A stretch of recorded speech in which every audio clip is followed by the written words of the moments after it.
even for the fresh graduate, it's very true. Like when we start to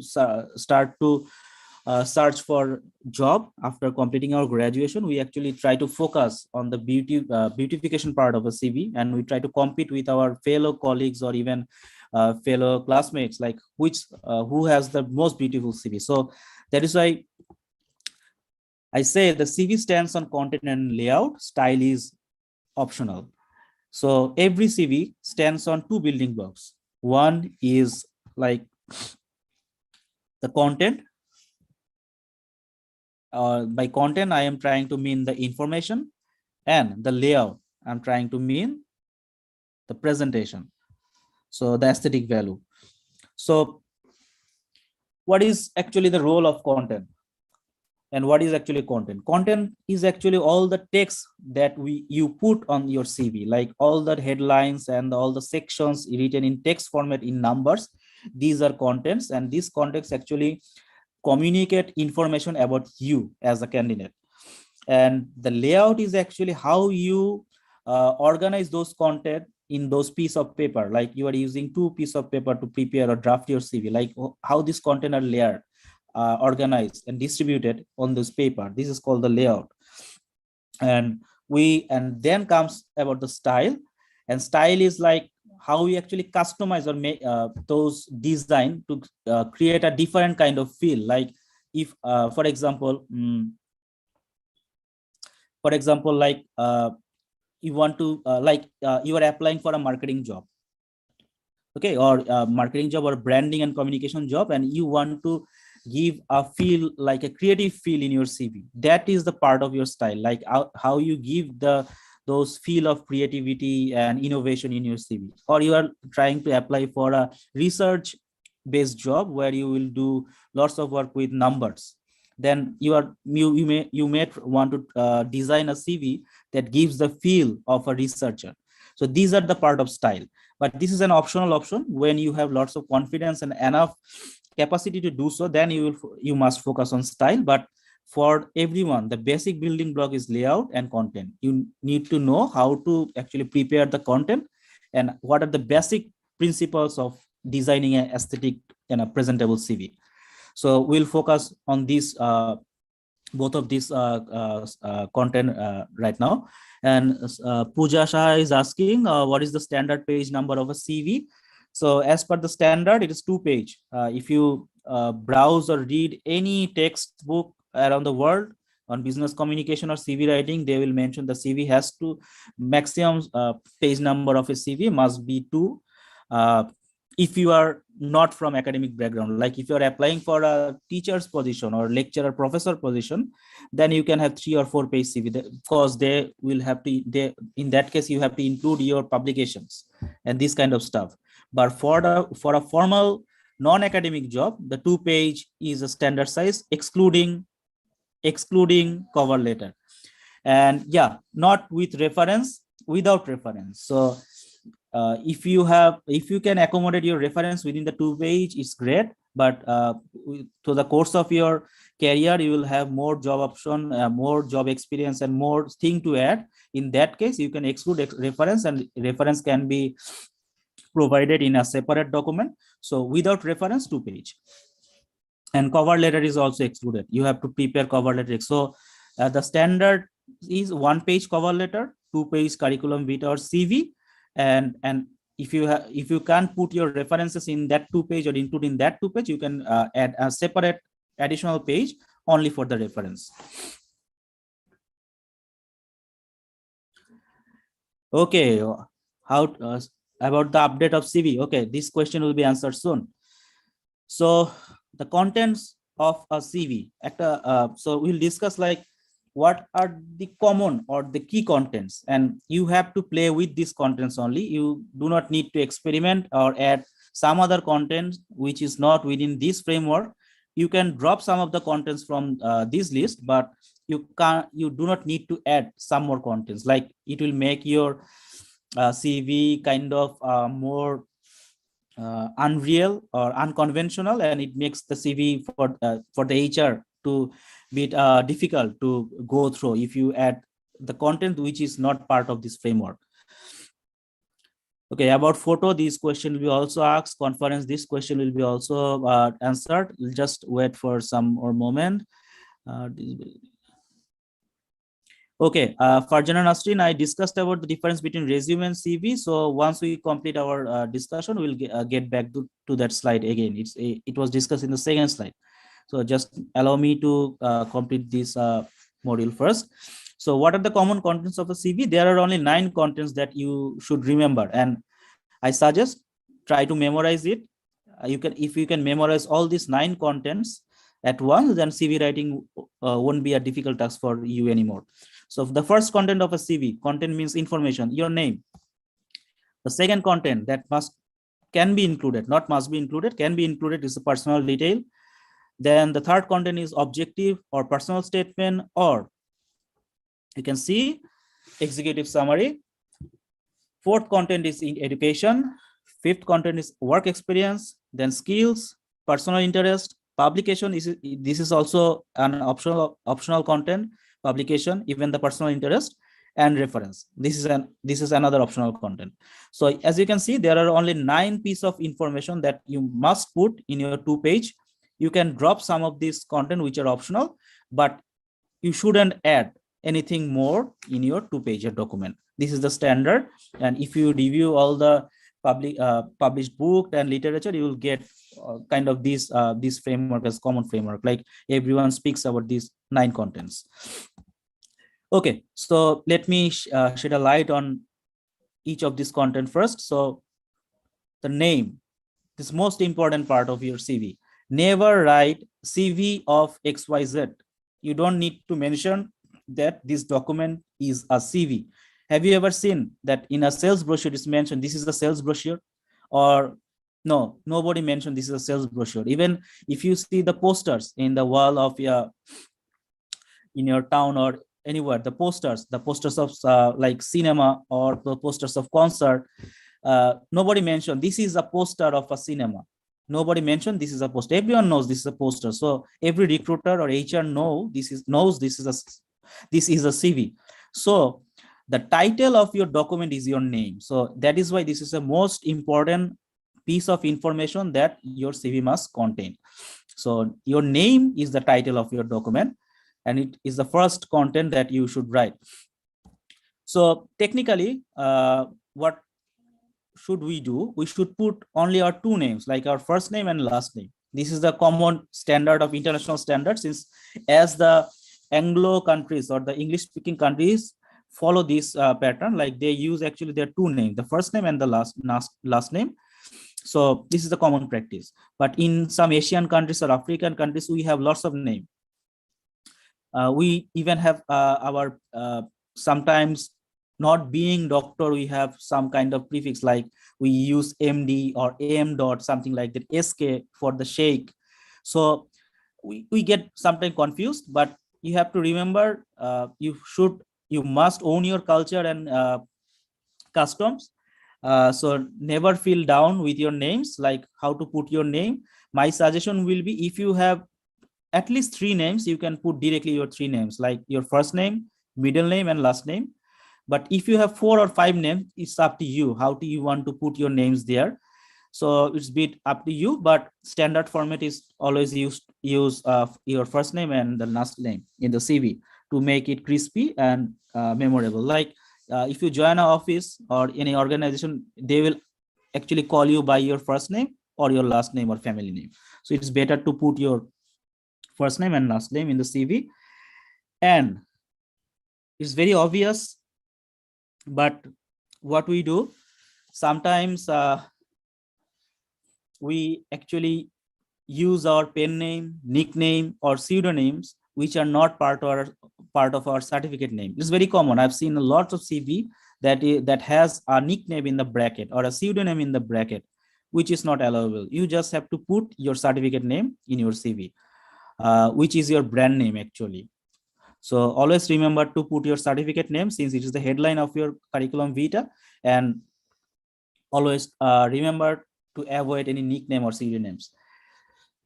Okay, and definitely you can be creative, but follow the guidelines. It will be a better option for you. So Next segment is personal details.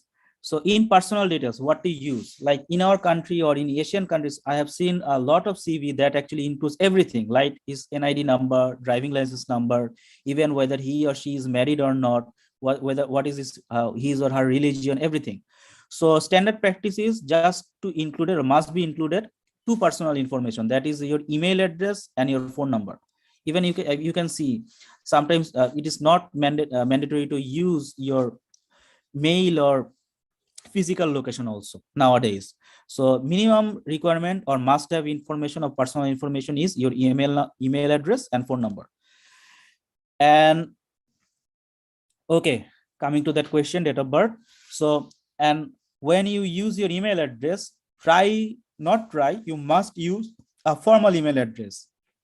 By formal email address, I am meaning to say that you should use your first name dot last name as your email ID, not anything else. Like I've seen many CV, but we see many email address that comes with first name and date of birth, first name XYZ, or anything, or random email address. So to be a formal email address, this email address has to be of your first name and your last name and the domain of the email. So excluding any number or anything. So it is the standard practice which should be avoided. So, in big corporates or multinational companies or even the INGOs, they actually implement equal opportunities in every job application. So they want to avoid any recruitment bias like the age, gender, marital status, nationality, religion. So you have to be aware, like you're applying for which organization. If it is an INGO or multinational organization, try to have a groundwork, try to find out whether they have this kind of equal opportunities legislation or something like that. And if you see, you should avoid your age, gender, marital status, and nationality, this kind of information that actually creates recruitment bias. But you have to use it smartly. If you know this kind of information actually will help you to get the job, like this job is particularly open for a female candidate, then you must include somewhere that your gender is a female, either by putting Miss or Mrs. before your name or in the gender section. So it actually depends on you and for which country or which organization you are applying for. But general practice is you should avoid this kind of biography. Optional, but I like this part most. Like you should have a digital presence, so you must include your LinkedIn profile, not optional. In nowadays, having a LinkedIn profile is a must. Even the HR or recruiter first view your LinkedIn profile to understand how what is your profile or what is your background. So you must include your LinkedIn profile, or if you have any other websites, like if you have any website repository where you put your previous work or something like that, you can include those. So if you ask me, I'll say just include your email address, phone number, and your LinkedIn profile. These are the minimum personal details that you must include. Age is not mandatory, date of birth is non-mandatory, because the recruiter can understand your age by reviewing your educational background or educational background. So it's very, very easy to understand. Yeah, the slide will be provided. It won't be a problem. So I'll share the slide. So yeah, so and if you want, you can also just exclude the personal detail, like just to mention your email address and phone number, that will do. So this segment is optional. So you have to be creative and cautious. Okay, I'm coming about hobbies and everything. Let me just go through my slide. Then objective, personal statement, and executive summary. These are very essential part, and you have to choose either one of these. And just let me describe what is the difference among these three components. So objective, we write objectives when we actually apply for a generic job. Generic job means like you have designed a CV, and you will apply all the opening for the sales officer, or all the opening you will apply for any marketing officer role. So it's a very generic CV, and in this type of application, you do not need to re-edit or redo your CV every time. Just if you have a generic objective, like you want to apply for a sales job, So then you can use your objective, and you are applying for a specific job application. So how it helps the HR to understand like what kind of job you are looking for. Like after you graduate from a university, you may want to work in sales officer position or even a branding position. So you prepare a CV that you will use for all the sales job opening, and you have prepared another CV which you will use for all the branding or communication related job opening. So when the HR will get your CV, by understanding the objective, he can understand like, yes, you are a marketing graduate but you want to work for sales, but you are a marketing graduate but you want to work for branding and communication. So this is the this is the actually purpose of writing objective. Then when we have to write the executive summary, this is like when you gradually grow up and have a good career, and have, you have been working for 2 or 3 years. Now you want to choose, you want to apply for a next level position. Like you have been working for an officer, now you want to apply for a senior officer position or a manager position. Then you have to prepare an executive summary by justifying why you are suitable for this position. Like why should HR or the recruiting manager will consider your CV for the interview, since they will get a lots of uh, officers CV for this position, but by reading your executive summary, it will convince them to actually call for the interview.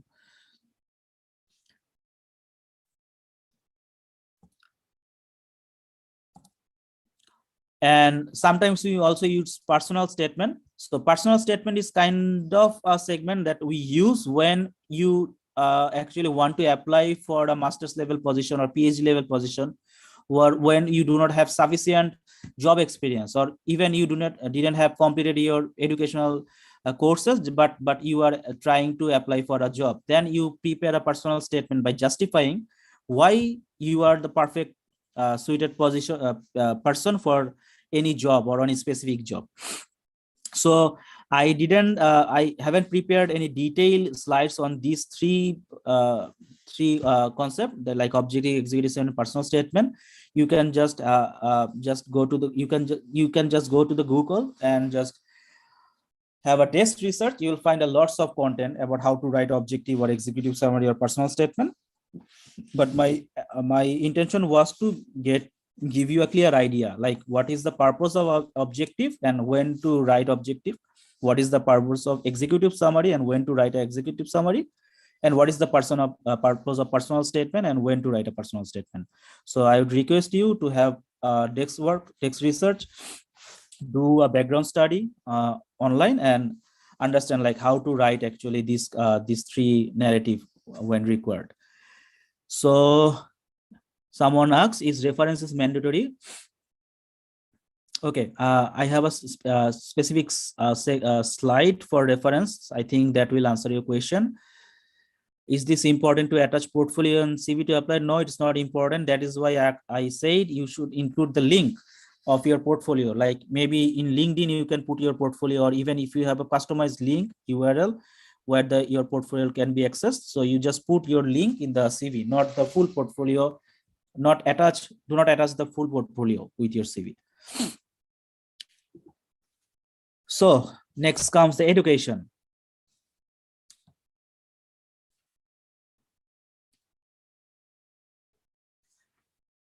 Okay, so when to use education? Every time you must include your education, so educational background in your CV. But you have to remember, if you have just graduated from your university, then your education should come first. Like when you are a fresh graduate, recruiters actually recruit you based on your educational background. Then they actually look for whether you have any supporting background experience. So in that case, when you are a fresh graduate, you should put your education first, then your work experience and everything in the subsequent segment. So this is the rule of thumb. So what to put in the education segment? You should put the date, place, qualification, and details of the qualification. Like like if you mention just MBA, it's quite understandable. Like everyone knows what's the meaning of MBA. But if you put MSDM, no one understand what is meant by MSDM. MSDM means Master of Science in Disaster Management. So it's a quite uncommon degree. So nobody knows what is the meaning of MSDM. That is why you have to put a detailed qualification, like to mention what is the purpose of that degree. And since you can write a lot of things on that degree, so you just put a link whether I can whether the HR can by clicking that link, HR can browse like what is the purpose of this degree and how actually it helps to fit in this position. So, and another thing is like how to put your CGPA or score. So always remember, if your CGPA is confusing, like if I can understand, like as I seen in some universities, getting 80% mark is a very good, very outstanding result. But in some university you have to get 97 to 100% mark to be an outstanding student. So if you need to clarify this kind of thing, just explain like what this result means. Like if you have a CGPA of 3.5, but you stood first among your batch, you should mention that it is 3.5, and it's the first place of your batch or first place of your institution, something like that, so that HR can understand like what is the meaning of this result. So this is the common thing that you must follow. Otherwise, I've seen many students that they are saying that I'm a good student, but I don't get the call. Maybe the HR can understand that he is or she is actually a good student by seeing the CV. So you have to clarify what is the meaning of a degree or education that you achieved, and what is the meaning of your result. Like, is it a good result? Is it a bad result? Or it is a acceptable result? And sometimes we also want to put our thesis work or research work in the CV. It's quite common if you are applying right after your graduation. But remember, just use 2 or 3 sentences to explain your research or thesis. Do not use a paragraph. Nobody has that time to actually go through that paragraph and understand what was your research was and what was like that. So use very minimum words or few words to explain your thesis and results of your thesis. So for the education part, I also didn't want to have a dig down, since if you Google it, you will get everything like how to write a good educational background. Just have the idea. You have to mention your date, place, qualification, and details of your qualification. But rest is up to you how to present this qualification and educational background in a very concise manner. Okay.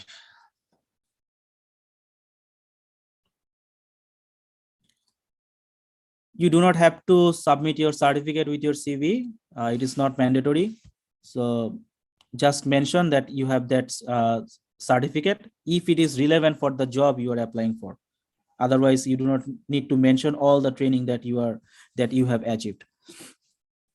So this is the most crucial part that I want to discuss, like how to write work experience and yeah, how to write the work experience.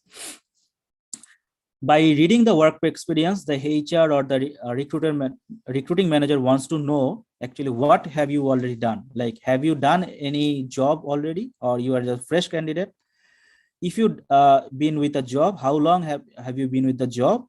What was your achievement? What were your achievements, and what skills you have already developed throughout your journey with that organization or with that job? These are the bare minimum basic that a recruiter wants to know by reviewing your work experience. But by reader, I wanted to mention like who is the persons or the people who are actually reading your CV. Can be the HR, can be the recruiting manager, or even anyone in your network who are actually supporting you to get an interview call. So yeah, that is the reader.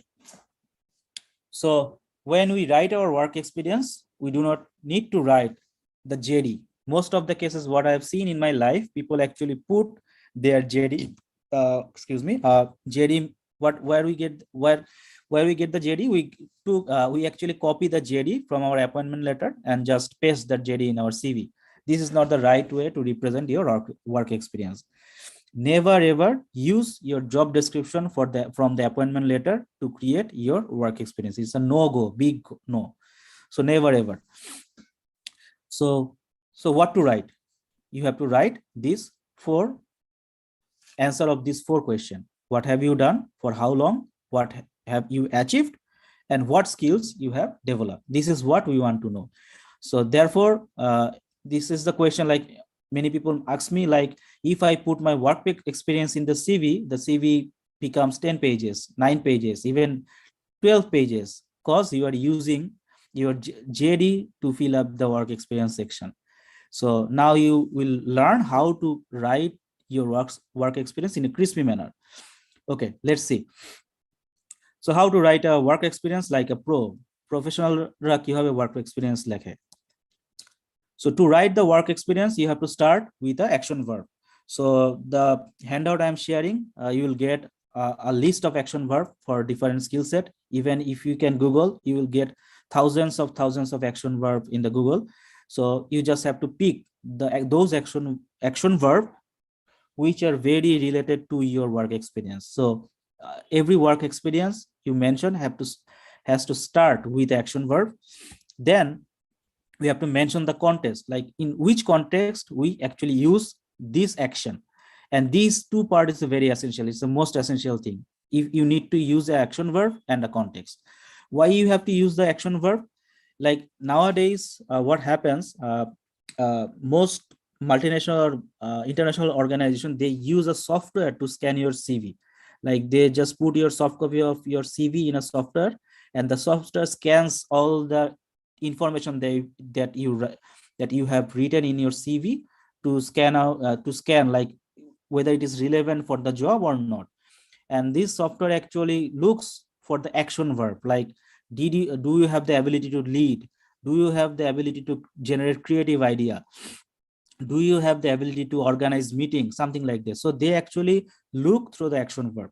That is why using action verb is a must. So you must use specific action verb to write up your work experience. Then we also need to use what skill we develop. Like someone asked, like, what skills do you need to put in the CV?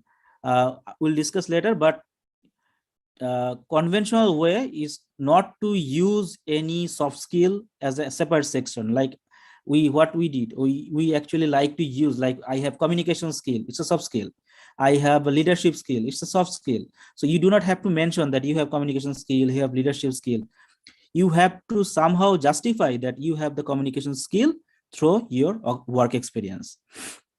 So this kind of soft skill actually we get actually through our work experience on the job training, not through formal training. Formal training can help you to understand the basics of those skills, but we develop these skills through our work experience. That is why it is always preferable to mention your soft skill through your work experience. And definitely, if you want to go for a better, have to achieve a better job opportunity, if you want to get a leading position like a senior position, then you must include what was the result or outcome of your work experience in that specific organization that you are mentioning. Or if you do not have any result, what was your learning is also kind of a result. So let's see how we can actually frame our work experience like a pro. So when we write work experience, we actually use past tense, like since the job we are mentioning it comes from our history or the past experience. So these action verbs has to be in a past tense. So like we are using leading. So the action verb was like lead a team of 5 students. So maybe you worked in a startup company or in a corporate or a bank. There your job responsibility was to lead a team of 5 students. Maybe those students are just an intern. They joined as an intern and they were under your supervision. So you lead a team of 5 students. So this is an action verb. So okay, fine. So then the next question is why you led the team of 5 students? Cause to develop the online marketing strategy for a local startup. Maybe you used to work for a consulting firm. They actually support the local startup to develop their business. So you work there, you have a team of 5 students, and you lead that team to develop an online marketing strategy for a local startup who was maybe your client in that time. So these are the bare minimum, like if you want to write your work experience. But I would suggest go for the next level. Then I would like to know what specific skills that you think you developed through this process. So then you mentioned this kind of what skills that needed, and what was your experience of implementing those skills. Then you should mention that this requires this requires strong leadership and collaboration skill. You can see through this write-up, I'm mentioning about my soft skill. I have leadership skill, even I have collaboration skill to manage the overview of the project, build effective working relationship with the client and company. So if you can see in this sentence, I have already mentioned all the soft skill that I have practiced and I'm confident about. Like I can assure my recruiter that I have this soft skill, and this soft skill are transferable since I've already implemented this soft skill in this specific job role. I have leadership skill, I have collaboration skill, I manage a project, I manage effective working relationship. So these are the soft skills that I develop in that role. And then maybe I would like to know, or I would love to know what was the actually results of this job experience. So the result is the new marketing strategy resulted in 25% increase in sales. So if you can write your work experience in like this pattern, or using this pattern, I think that will help you to actually convince your HR or the recruiting manager that you are quite qualified for the position. Do not ever write your job description. Just use this kind of this formula and write your work experience that you have.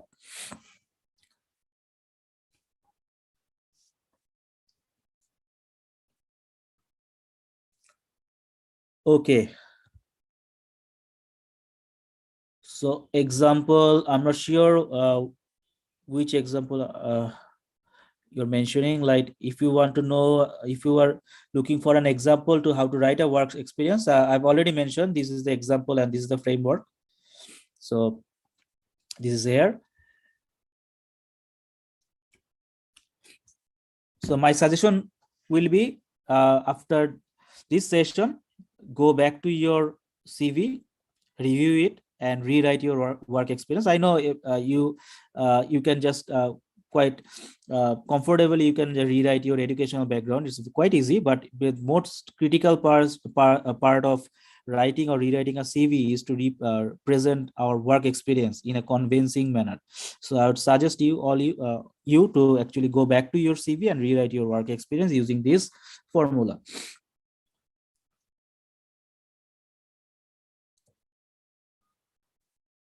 Okay, so skills.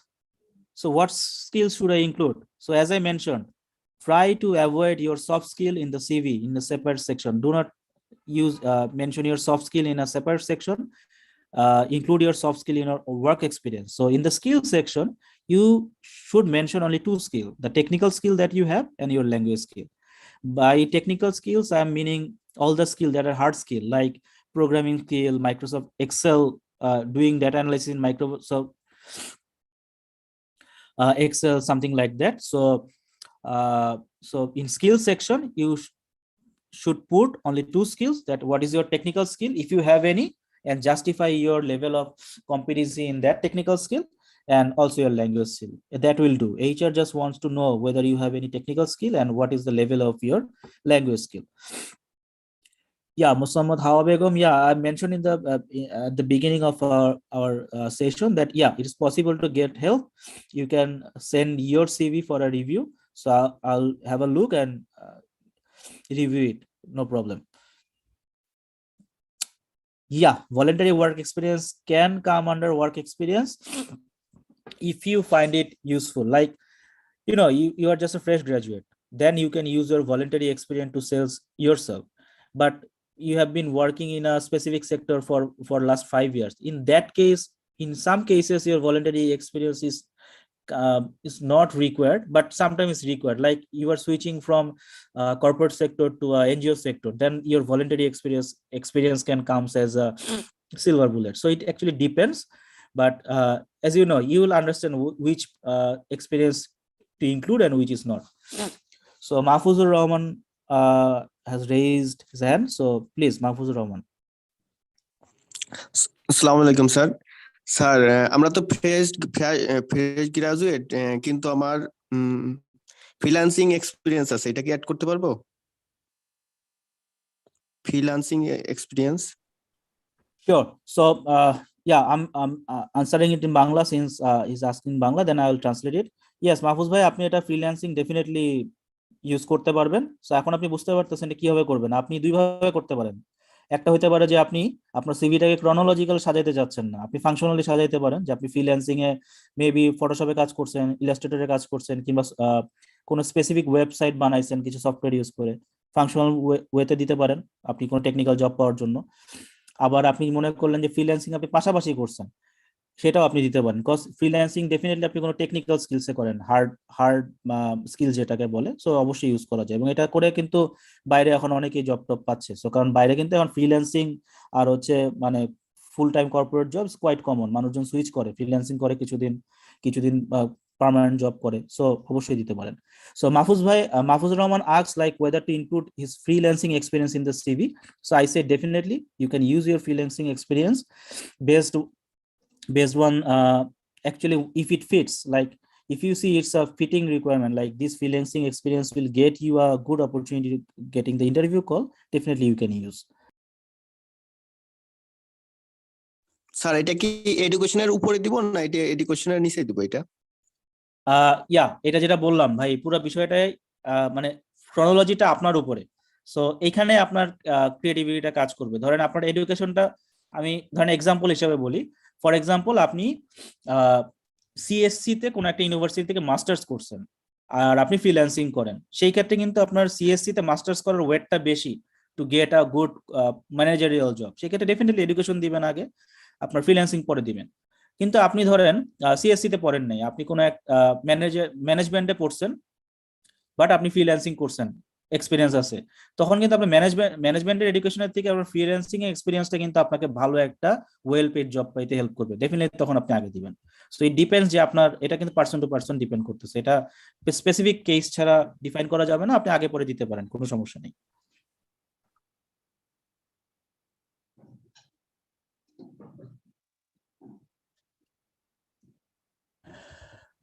Okay. Someone asked how is better to write the exam results serially, XCC should be noted first, or no, never. You have to use a revised, you have to use your put your latest educational qualification at first. So you should start with your masters or undergrad, then HSC and SSC. And even if you have 5 more than 5 years of experience, or if you have already done your masters, then you don't have to even mention your SSC and HSC. It's not required. Quite standard. So, but you have to be cautious. Like,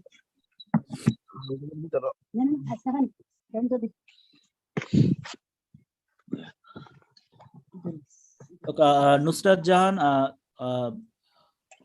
can you a bit elaborate your question? Like, can I be added if I work for a social club or an institute organization? So you want this to add this experience in your work experience section or skill section?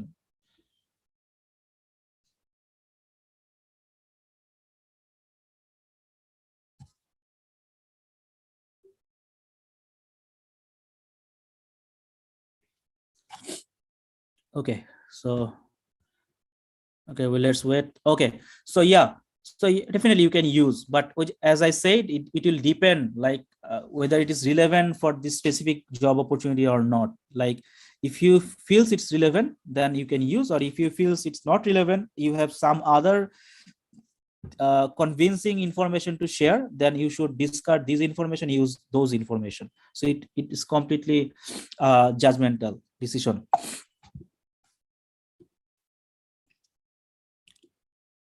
Okay, now it comes about the personal interest. Someone asks, should I include your personal interest? Yeah, you can include your personal interest also, but uh, which personal interest to include and which are not. So why personal interest is needed?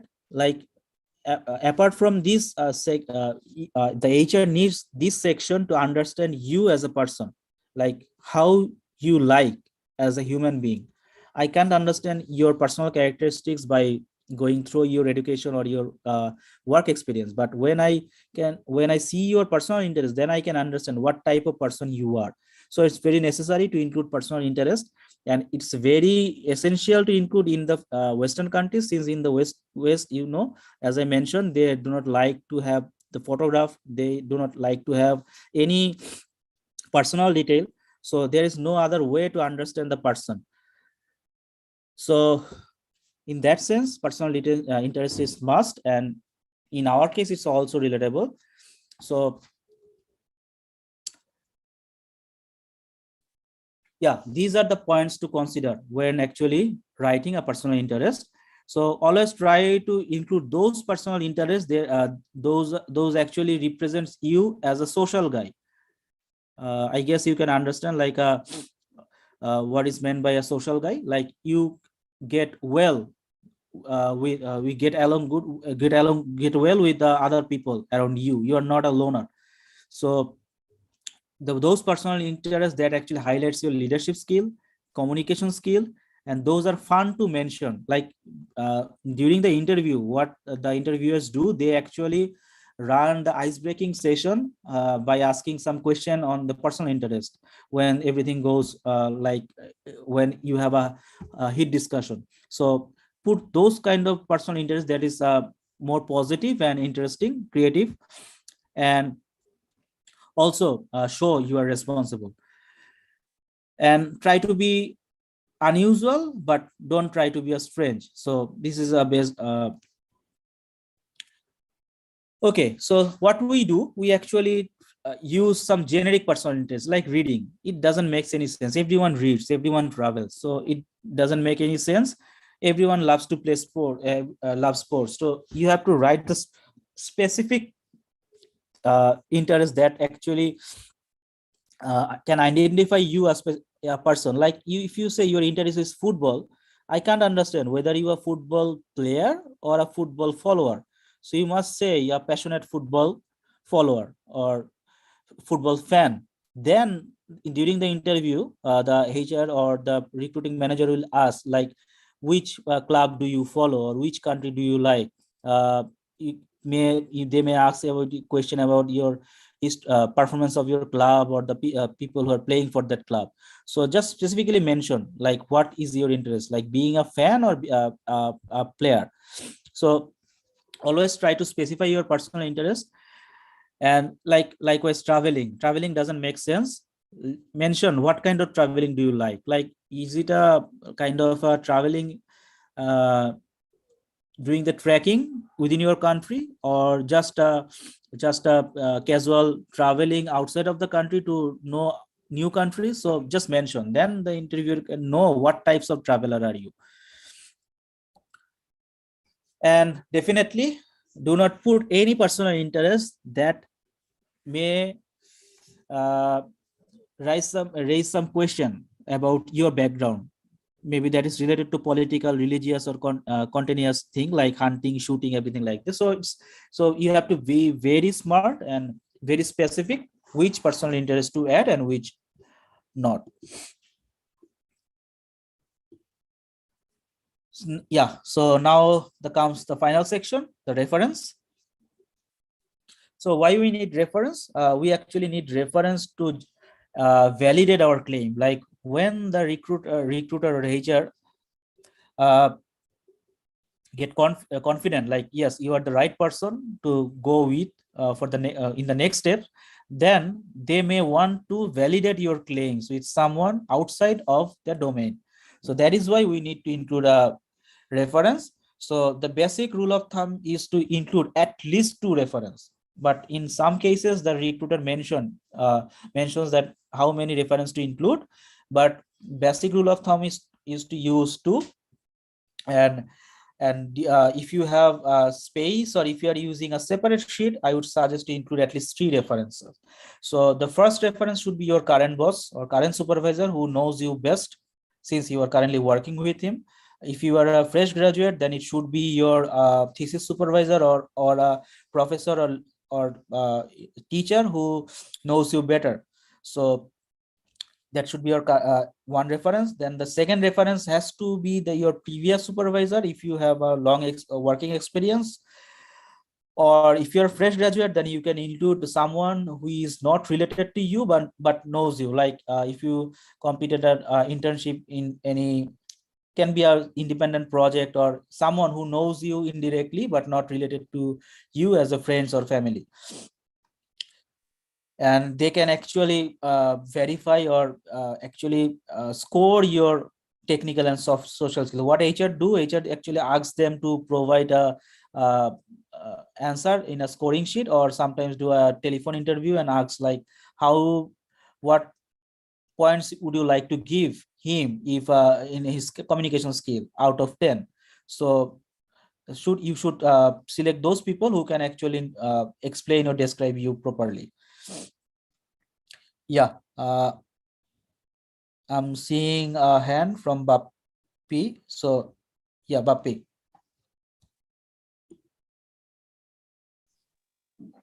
Yeah, my question is it mandatory to add reference on CV always? Not mandatory. As I mentioned, like you have to complete your CV within 2 page. If you are not from an academic background, like you are not applying for a lecture or teacher's job. So in that case, if you see that after using all the spaces of that CV, the reference section is not having the proper space, then you can use a separate sheet. Is allowable, but it depends actually. For the fresh graduates, I think, or those who have very limited experience, they can actually include all their reference in the CV. But for me, people who have been working for 5, 6, 10 years, it is very difficult to include reference. So in that case, it is quite logical to add a separate section. And you should consider this fact that when we apply for a job, unless it is asked to share a reference, it is not mandatory to share reference. So you can just mention the reference will be provided upon request, since reference is required by the HR once you pass the primary and secondary stages of the interview. So it is not required during the primary interview phase. Yeah, I have another query. Yeah, Can I sure. ask? So sometimes recruiter ask not to add any photo on CV. What should we do? Should we add photo or escape it? So first of all, when you this is the kind of a Bible. When you apply for a job, just strictly follow what is the instruction mentioned in the job circular. So if you see the job circular says no photo attached, so you shouldn't attach any photo. In general rules, as I mentioned in my during my first module, like in Western world, it is not allowed to attach a photo with the CV. They do not like to see a photograph in the CV, since it creates actually bias. So, but in our cases, like in Asia or in even Bangladesh, I guess it is quite common to attach a CV. Otherwise, it get rejected. So, if you are applying a job within the country, and if you see there is it is not mentioned to attach a photograph, then you can directly use a photo. But if it is mentioned that you shouldn't attach a photograph, then you shouldn't. All right, thank you so much.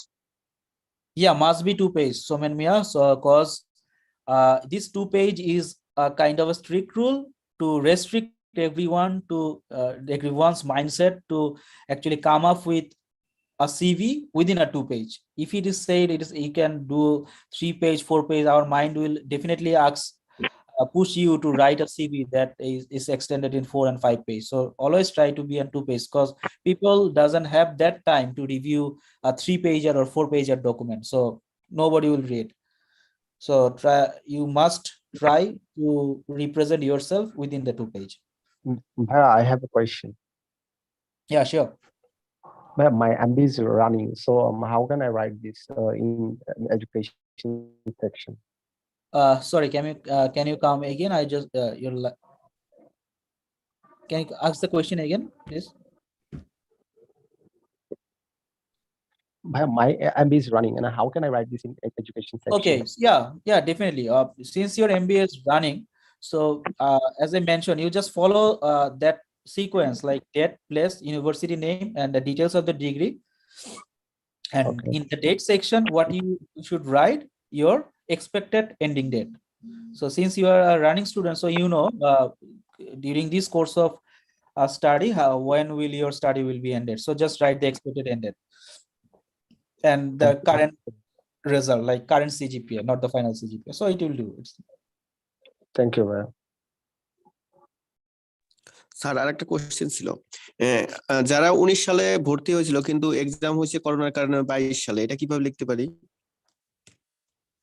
Actually, recruiters want to know when you passed that degree. So in that case, I would suggest just write the year when you pass the degree.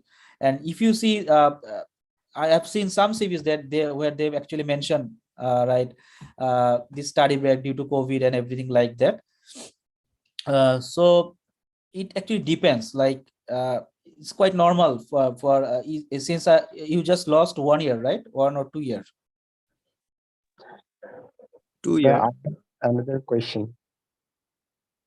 Yeah, so let me come to you, right? Just answer his question first. So yeah, in that case, I would suggest just mention the passing year, and if you feel uncomfortable, you can also mention that it was delayed due to COVID, but it actually depends.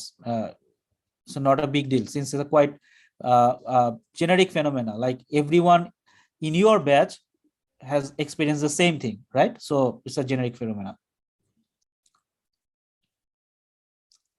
Yeah, someone wanted to ask a question, please. Can I write approximate result in my? No, not approximate. You, since I said you have to be truthful and honest, and everything you mention in the CV has to be justified by a proof of some evidence and proof. So you should only include those things that you can prove, not any estimation or not any expect. Yeah. Okay, ma'am. Sir ট্রেনিংটা কি add করা উচিত ছিল না sir? Training. Okay. Yeah, training, you can add training, but it actually depends what kind of training. Like previously I used to think that we must include every training. Like I have a 1-day training on auditing, for example. It was given by my HR team. Okay, so kind of like this kind of thing. So if you see, I've seen a lots of CV, even specifically the people who come from the NGO development sector.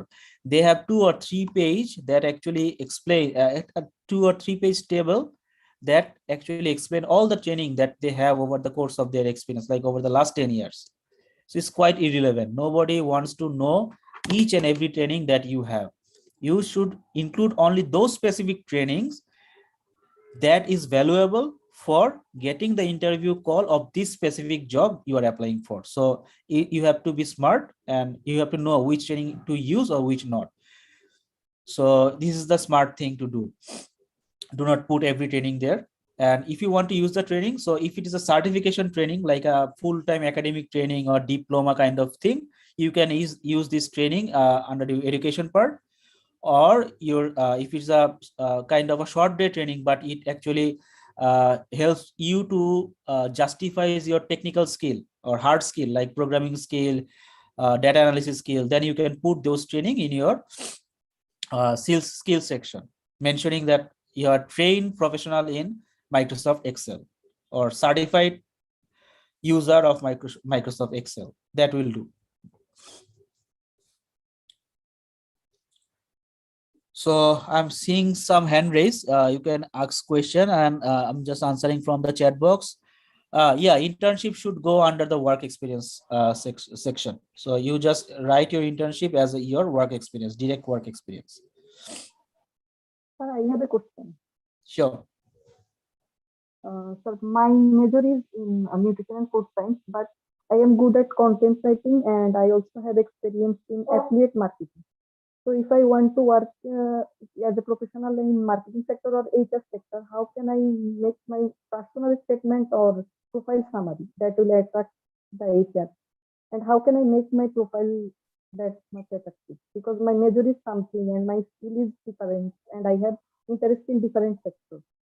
How will I just sum up all these things? Okay, there can be different option, like you can straightly use the chronological format, but put your work experience first and educational background in the second.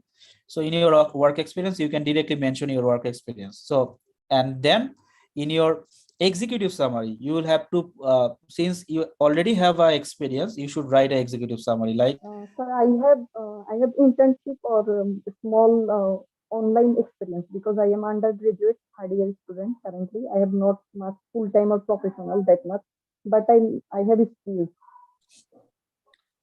Okay. Yeah, so in that case, most suitable one would be to write a generic objective that you want to work in affiliated marketing or content writing, and then you should design your CV based on a functional format. Like as you mentioned, you have some experience in content writing, so you mentioned you have a section in content writing under your work experience, and write just mention your experience. Then you can also mention affiliated marketing and write down your experiences of your affiliated marketing. So I can, in that way you can frame your CV. It will give you a leverage, like with the experience that you are currently having.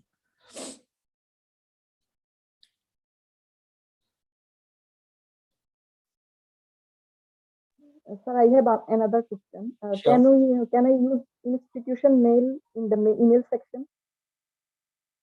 In which section? Email. My instead of my personal email, can I use institution email, which is Oh also no, mine? no.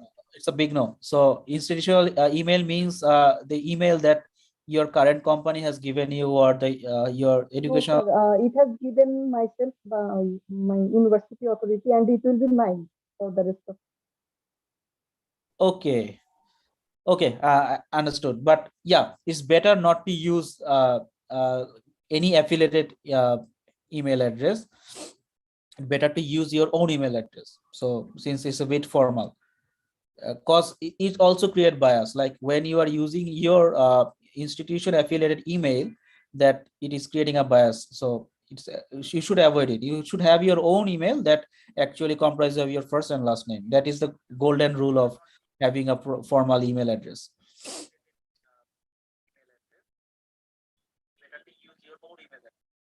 So someone asks about the salary negotiation. Yeah, we have a section about salary negotiation. Hello ভাই, আসসালামু আলাইকুম। ওয়ালাইকুম আসসালাম ভাইয়া। জি ভাইয়া, আমার একটা question ছিল যে ভাইয়া আমার মেজর হচ্ছে ফাইন্যান্সে, বাট আমি ফাইন্যান্স এন্ড বোথ এমআইএস মানে ম্যানেজমেন্ট ইনফরমেশন সিস্টেম দুইটাতেই আমি আর কি এক্সপার্ট। এখন ভাইয়া কথা হচ্ছে যে আমার এমআইএস তো মেজর করা নাই, বাট আমি কি এমআইএস স্কিল যদি থাকে আমার ওয়ার্ক এক্সপিরিয়েন্সে, তাহলে কি আমি এটার জন্য জবে অ্যাপ্লাই করতে পারবো? অবশ্যই পারবেন। বাট মানে আমার যেহেতু ভাইয়া মানে আমার ইউনিভার্সিটিতে আমার ফাইন্যান্স নিয়ে গ্রাজুয়েট, মানে এমআইএস তো গ্রাজুয়েট না, সেহেতু তো কোনো প্রবলেম তো হবে না। না, এটাতে কোনো প্রবলেম হবে না। বাট আপনি তো বললেন জব এক্সপেরিয়েন্স আপনার আছে, সো আপনি জি জি ওইটাতে জি ক্যালকুলেট করবেন যে আপনি জি অলরেডি এখানে কাজ জি করছেন, এবং এই কাজ করতে গিয়ে জি আপনার এই সফট স্কিল যেগুলো আছে, ইভেন আপনার যদি কোনো টেকনিক্যাল স্কিল কোনো থেকে কোনো ট্রেনিং জি করা থাকে, সেগুলো জাস্টিফাই করবে। জি। আর ভাইয়া আমাদের ইন্টারভিউতে ড্রেস আপ কিরকম হওয়া উচিত, এটা নিয়ে কি আমাদের কোনো কিছু থাকবে? না, এখানে এটা বলা নাই, আচ্ছা। বাট ডেফিনেটলি ইন্টারভিউতে কখনোই হচ্ছে ক্যাজুয়ালি যাওয়া যাবে না। না ভাইয়া, মানে ফর্মাল তো যাবে, বাট ভাইয়া ফর্মালের মধ্যে কি কি মেনটেন করা উচিত আসলে, যে আচ্ছা, মানে টাই ইউজ করা উচিত কিনা, বা আমাদের কি মানে ব্লেজার কোট এগুলা কি ম্যান্ডেটরি কিনা এগুলা? No, it actually depends. So একদম বেসিক ব্যাপারটা হচ্ছে আপনি সবসময় ফর্মাল যদি পরেন, বেসিক ব্যাপার হচ্ছে আপনি ট্রাউজার পরবেন, শার্ট পরবেন ফুল স্লিভ, এবং বাকি যেসব ফর্মালিটিস গুলো আছে, লং স্লিভ মোজা পরতে হবে, আপনার ফর্মাল শুজ পরতে হবে, এটা। আর যদি আপনি টাই পরতে চান করতে পারেন, it's up to you, if it suits you আর if you feel comfortable. Even আপনার এটা ডিপেন্ড করে, বাট সাধারণত যেটা হয় যে একটা ব্যাকগ্রাউন্ড স্টাডি করে যেতে হবে আপনি কোথায় অ্যাপ্লাই করতেছেন। আপনি একটা ফাইন্যান্সিয়াল অর্গানাইজেশনে জি অ্যাপ্লাই ভাইয়া। করতে, সেখানে ড্রেস কোডটা হচ্ছে ফর্মাল থাকতে হয়, তো সেক্ষেত্রে অবশ্যই ওদের এক্সপেকটেশন ফুলফিল করা উচিত, আদারওয়াইজ তারা ভাববে যে আপনি জানেন না এই রোলটাতে কি ধরনের গেট আপ আসতে হয়। সো এটা ওকে একটু ভাই, থ্যাংক ইউ। স্টাডি করে জি তারপর ভাইয়া। যেতে, বাট যাই জি। পড়েন সেটা কনফিডেন্টলি এবং পারফেক্টলি পড়তে হবে, সবকিছুর একটা বেসিক রুলস আছে কিন্তু। সো আপনি যদি ফর্মালও পড়েন, দেখবেন যে ফর্মালের জি নিয়ম ভাই। আছে যে আপনি ডার্ক ট্রাউজার পরেন আপনাকে লাইট শার্ট পরতে হবে। তো জি। আপনি এখন যদি উল্টাটা পরে যান, সেটাও কিন্তু কেউ না কেউ নোটিস করে আর কি, তখন কিন্তু বোঝা যায় যে আপনি আসলে প্রপারলি গ্রুম না। সো যাই পড়বেন সেটাকে আপনাকে ক্যারি করতে জানতে হবে। জি, থ্যাংক ইউ ভাইয়া। বাট যাই পড়েন সেটা হ্যালো, আসসালামু আলাইকুম ভাই, আমার একটা কোশ্চেন ছিল। পারফেক্টলি পড়তে হবে, সবকিছুর একটা বেসিক রুলস আছে। সো আপনি যদি ফর্মালও পড়েন, দেখবেন যে ফর্মালের নিয়ম আছে যে আপনি ডার্ক ট্রাউজার পরেন আপনাকে লাইট করে নেন, কার যিনি। তো আপনি এখন যদি উল্টাটা পরে যান, সেটাও কিন্তু কেউ না কেউ নোটিস করে আর কি, তখন কিন্তু বোঝা যায় যে আপনি আসলে প্রপারলি। ইয়া, হ্যালো, আসসালামু আলাইকুম ভাই, আমার একটা কোশ্চেন ছিল। জি করেন। আচ্ছা, আমার হচ্ছে যে আমি এখনো স্টুডেন্ট আছি, তো আমি একটা জায়গায় কাজ করেছিলাম, একটা স্টার্টআপে। সেখানে আমি হচ্ছে team leader of the month, তারপর পারফর্মার অফ দ্য কোয়ার্টার হই। তো সেই অ্যাচিভমেন্টস গুলো কি আমি অ্যাড করতে পারবো কিনা? এন্ড আমি কিছু সার্টিফিকেশন ট্রেনিং করি সফট স্কিলস এর উপর, তো সেগুলো কি অ্যাড করতে পারবো কিনা? ডেফিনেটলি ডেফিনেটলি ডেফিনেটলি অ্যাড করবেন। সো আপনি ওয়ার্ক এক্সপিরিয়েন্স অ্যাড করতে পারেন, আপনি সার্টিফিকেট গুলো আপনি হচ্ছেন যদি এটা হার্ড স্কিল হয়, লাইক হচ্ছে টেকনিক্যাল স্কিল, সেক্ষেত্রে আপনি স্কিল সেকশনেও অ্যাড করতে পারেন, যেটা বললাম আপনি উল্লেখ করে দেবেন certified user, certified practitioner, something like দিয়ে আপনি কোনটাতে করছেন। সো ইট উইল জাস্টিফাই করবে, এটা জাস্টিফাই করবে আপনাকে, অবশ্যই অ্যাড করবেন।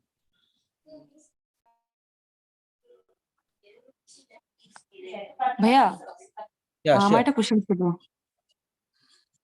ভাইয়া, আমি এখনো স্টুডেন্ট। সো এখন আমি বিভিন্ন এক্সট্রা কারিকুলার অ্যাক্টিভিটির মধ্যে ভলেন্টিয়ার ওয়ার্কটা মানে আমার বেশি করা হয়, ইভেন তো অন্যান্য কাজও আছে। তো আমি ভলেন্টিয়ারি যেসব ওয়ার্ক আছে, যেমন আমি বিওএলসি বা এই যে ভলেন্টিয়ার ফর বাংলাদেশে যেসব যেসব কর্ম মানে করেছি, ওগুলা কি অ্যাড করা যাবে? মানে কর্পোরেট জবের জন্য ওটা কি নিডেড নাকি দরকার নেই? যেটা বললাম আপু, এটা হচ্ছে টোটালি ডিপেন্ড করবে যে আপনি যদি ফিল করেন এই জিনিসগুলো জি। অ্যাড করে আপনি বাই ইন করতে পারবেন। টু বি ফ্র্যাঙ্ক, সিন্স আপনি বললেন যে আপনি এখনো ফ্রেশার, রাইট, আপনার এখনো কোনো ওয়ার্ক এক্সপিরিয়েন্স নাই, জি না। আপনি হ্যাঁ, সেই ক্ষেত্রে তো ডেফিনেটলি এইটা আপনাকে বাই ইন করতে হেল্প করবে। ফার্স্ট জবটাকে, একটা ভালো জব পাওয়ার জন্য আপনাকে এই এক্সট্রা কারিকুলার অ্যাক্টিভিটিস গুলোর প্রেজেন্টেশনের উপর ডিপেন্ড করবে যে আপনি আসলে নেক্সট স্টেপসে কোথায় যাবেন। আপনার এটা একটা জি জি। কম্পিটিটিভ অ্যাডভান্টেজ, ডেফিনেটলি ইউজ করবেন। Over the course of time, যখন আপনি একটা বা দুটা চাকরি করে ফেলবেন ভালো ব্র্যান্ডে, তখন কিন্তু আপনার এই জিনিসগুলো ইরিলেভেন্ট হয়ে যাবে, তখন কিন্তু দেখবেন এগুলো আর কোনো কাজে আসছে না। থ্যাংক ইউ ভাইয়া।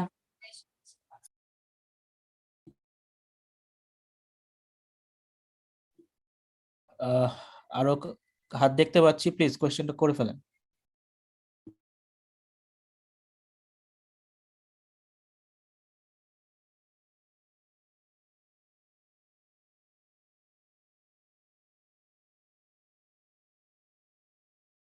আচ্ছা ভাইয়া, আমাদেরকে কি সিভি ফরম্যাট দিয়ে দেওয়া হবে একটা, মানে পসিবল হলে? হ্যাঁ, ফরম্যাট কারণ ভাইয়া ফরম্যাট আসলে ভাইয়া এক এক জনে দেখি এক এক রকম, খুব সাদা মাটা দেখি বা খুব রঙিন দেখি মাঝে মাঝে মার্কেটিং এর যে যারা গ্র্যাজুয়েট তাদের, মানে কারোর সাথে কারোর মানে তেমন একটা মানে ফরম্যাটে ম্যাচ পাওয়া যাচ্ছে না আসলে। মানে এটা খুব কনফিউজিং আসলে, যে আসলে কোনটা অ্যাকসেপ্টেবল হবে। দেখা যাচ্ছে ভাইয়া ভিতরের ইয়াগুলো ঠিক আছে, বাট মানে গ্রাফিক্যাল কারোর অনেক বেশি, কারোর অনেক কম। আচ্ছা, হ্যাঁ, খুবই ক্লাসিক একটা সমস্যা। ঠিক আছে, আমরা নেক্সট সেকশনটা শেষ করলে মেবি আপনার কোয়েশ্চেনে কিছু অ্যান্সার আপনি পেয়ে যাবেন। জি ভাইয়া, thank you.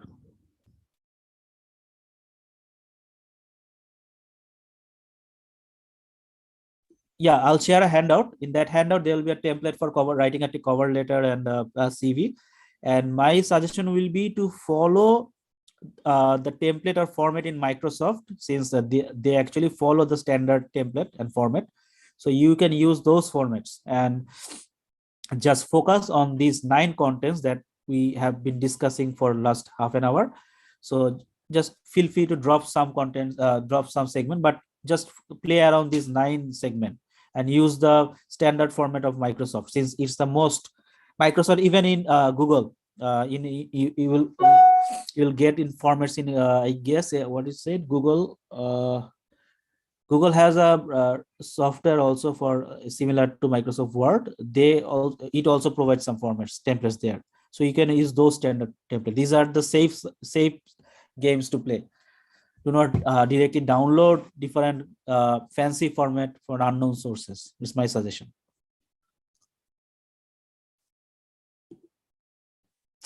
Okay, so sir fancy format গুলো সাধারণত দেখছি 1 পৃষ্ঠার হয়, এক্ষেত্রে ব্যবহার করতে অসুবিধা। কোন ফরম্যাট ভাই? যে ফ্যান্সি ফরম্যাট মানে বিভিন্ন ওয়েবসাইট থেকে যে কালারফুল টেমপ্লেট গুলো আছে, এগুলো সাধারণত 1 পৃষ্ঠার হয়ে থাকে, এগুলো 2 পৃষ্ঠার লেখা যায় না। এক্স্যাক্টলি, সেটাই বলতেছিলাম। সেই ক্ষেত্রে যে ওগুলো তো আসলে বেসিক্যালি আপনার একটা guideline.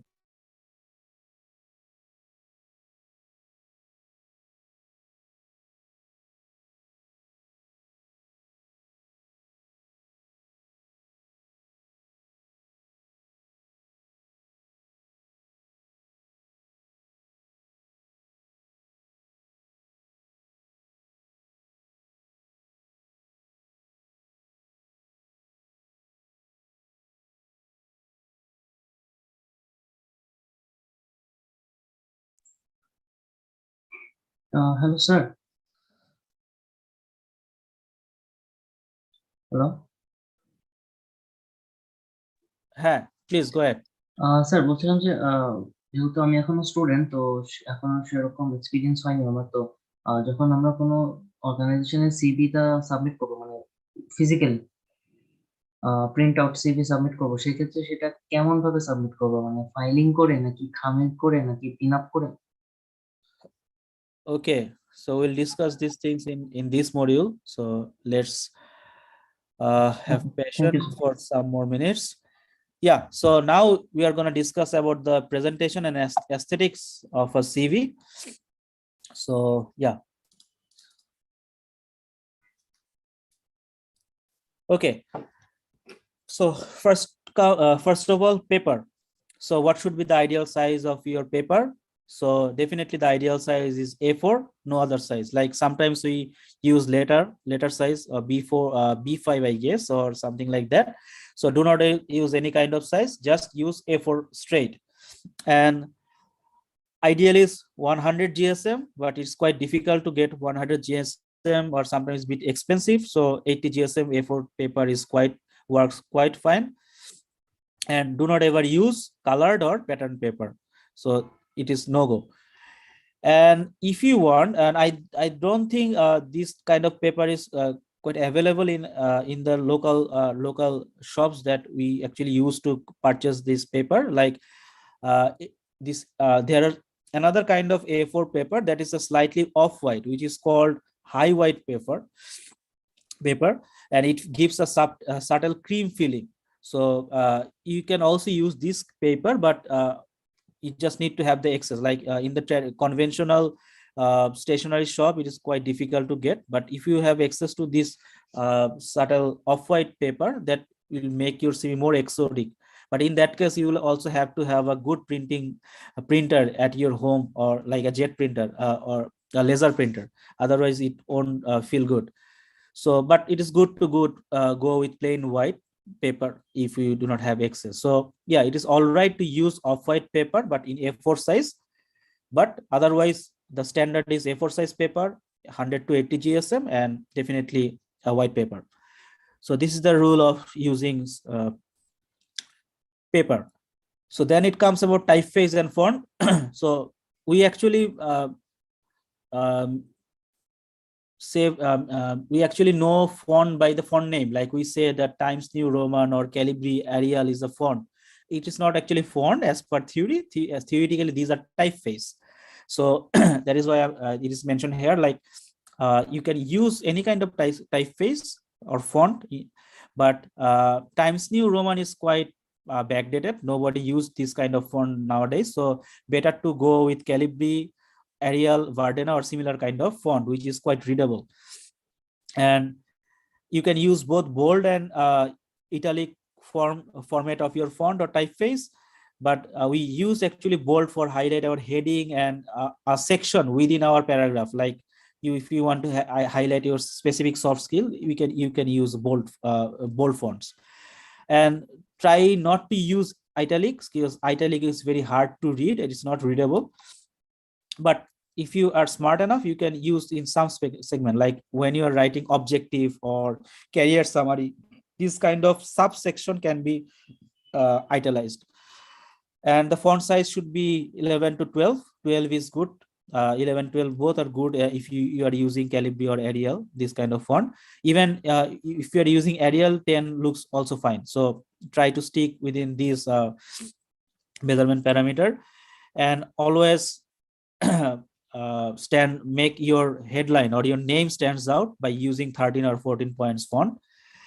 So these are the basic about fonts. You do not need to experiment or go beyond this rule of thumb. It's a quite acceptable and basic rule of thumb.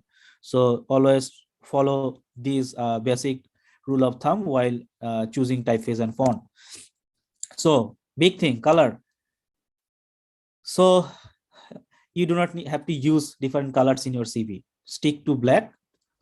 In certain cases, you can use color, but it's not mandatory or it's not required. Someone is saying, like you see lots of format which are using different kinds of color and color theme. So it is better not to use different colors in a CV. Just go with black and white. And in some cases, you can use color, but you should stick in with if you choose a color to use, definitely it should be a blue. So blue is quite readable and it's quite soothing.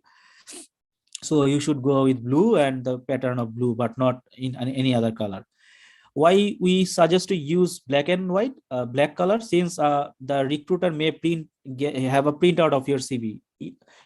They won't use a color printer. They will use a black and white printer.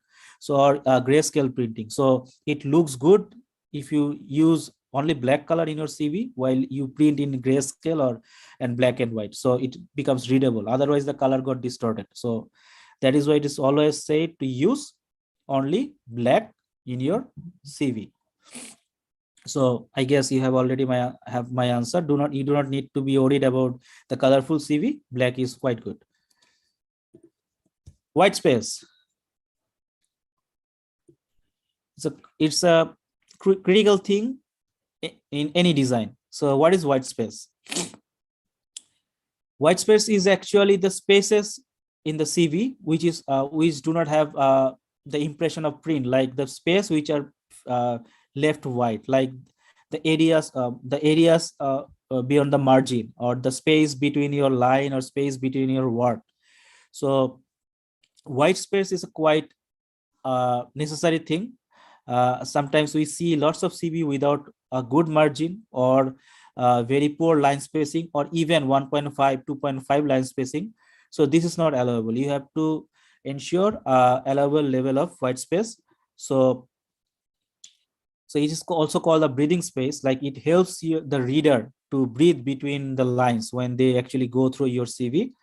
So white space includes margin, line spacing, and gaps. Section spacing, this is this kind of thing. So the general rule of thumb is to have 1.5 to 2 inch margin at the top and 1.5 to 1 inch margin at the bottom, and have 1 inch margin in both left and right side. This is the general rule of thumb. And always try to have a larger margin space in top, since you will have to use a stapler. So if you have just 1 inch margin in the top, some of your printed content may get under the stapler. So it is better to have at least 1.5 to 2 inch margin in the top. In the line spacing, do not ever use 1.5. Always go with line spacing 1. And section spacing is allowed to have a like the conventional default section spacing that you have in the Word. This will do. Otherwise, it will be very difficult for you to accommodate everything within 2 pages. So you should also be aware of readability and consistency in layout. So readability means it is easy to read through your lines. Like if you write long sentence, paragraphs after paragraph, it becomes very difficult to scan through your write-up, and HR may get uninterested to review your CV and just dump your CV. So it is better to use small sentence, shorter paragraph, and even use bullet points to make your CV readable. And always try to be consistent with your layout. Like if you are using 12 point as your heading, you have to use 12 point in all of your headings. If you are using like a tab in starting of any paragraph, you should use a tab in every paragraph, start of your every paragraph. Just make your layout looks consistent, like everything is well organized and balanced. Otherwise it is not, it becomes unreadable. So it actually about the layout, it means about the formatting. So you have to have a formal formatting, a nice looking formatting to make your CV stand out. So as you can see, those color and theme is not an issue. The issue is whether your CV is readable and whether you have a consistent layout or not. Yeah, here comes the graphics. So nowadays we are seeing lots of CV includes the icons, symbols, and word arts. So this is unprofessional. You do not need to use word art or icons or symbols in your CV. But if you download CV templates from some I should say unauthorized or fancy websites, they will show you CVs with lots of icon and symbols. So these are not conventional, then these are not acceptable. So you won't see a single symbol or icons in the CV format in the template gallery of Microsoft Word or Google.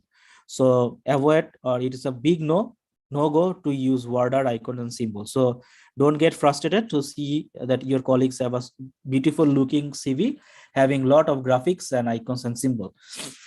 So you do not have to use it, and do not experiment it with these graphics unless you know, like if you are expert in Illustrator, then you know how to design like it is called desktop publishing. If you're expert in desktop publishing, then you can do a bit of experiment. But if you don't have any experience or any theoretical knowledge about desktop publishing, it is you do not need to experiment with graphical formats. And as I mentioned, overuse of color and shapes can be suicidal, so it won't help you actually. So photos, I guess we have already discussed about photos, whether to use it or not. So yeah, in conventional Western world, photos are not allowed, but in Bangladesh is quite acceptable unless it is mentioned that you shouldn't include a photograph. Otherwise, you should always include a photo, and it's better to use a corporate headshot, like a good photograph. But your photograph should represent you, your friendliness, your smile, your look, and your personality. So I suggest go to a studio, take some good corporate headshots, and use those photos in your CV, not just the passport size photo and scan it, and it looks very flat and one dimensional. And it's better to use grayscale color photos. So when someone prints out your photo, then it looks nice in grayscale. So you can also use grayscale photos, it's completely all right. Sir আমি একটা question করতে চাচ্ছিলাম। Sure. Sir job ইন্টারভিউতে salary নেগোসিয়েশনের ব্যাপারটা একটু clear করলে ভালো হতো। Okay, sure. We'll have that section. Just allow me to finish this module. We're almost done. So yeah, now the printing. So it is always expected that you will use a high quality printer while sending a CV. So try to get a high quality laser printer if you want to really get that interview call. Never use one sheet to page or two pager. Always use two separate page to print your CV, and never print on both sides. And yeah, never use photocopy. So I've seen lots of people who just for the sake of saving some money use the photocopy, and it's quite visible that is a photocopy of your original CV. So always make a original printout of your CV. And staple, it's an interesting thing, but it's mandatory to, I thought it is mandatory to include. Like most of us know how to staple, but there are some people who doesn't know like how to staple. So you have like see you have to staple in the top left corner, and it has to be a slightly bend it actually slightly bended like this image. So you have to properly staple your CV. Otherwise, when the people who are reading your CV will want to turn up the page, it becomes very difficult to read and just use the point of stapling point. And sometimes I've seen people send CV with just a paper clip or just 2 sheets, separate sheets. So never do this kind of thing. Always staple your CV. And now it comes out the envelope. So first of all, try to use a good quality envelope. It is very difficult to find in a day-to-day stationery shop, but since you are seriously applying for jobs, so try to visit some good shops and collect some good envelopes for your CV. So always try to match the quality of your CV and the cover letter with the envelopes quality. It has to match. It has to be aligned. Like you are using a good quality paper for your CV, but your envelope is very poor. It won't look professional. So what size should we use for folding our somebody asks like to fold our CV. Okay, so the most acceptable way is to use a A4 size envelope. But as you can understand, it's expensive, and sometimes it's very difficult to actually transport this same size. If you put A4 size paper in A4 envelope, it really becomes very difficult to transport. Like it gets it's very difficult. Like it's not very practical. But remember, if you are applying as we mentioned, like you're submitting a targeted CV for a CEO position, then you should never use actually fold your CV. Use the same good quality A4 size paper and A4 size envelope to submit your CV.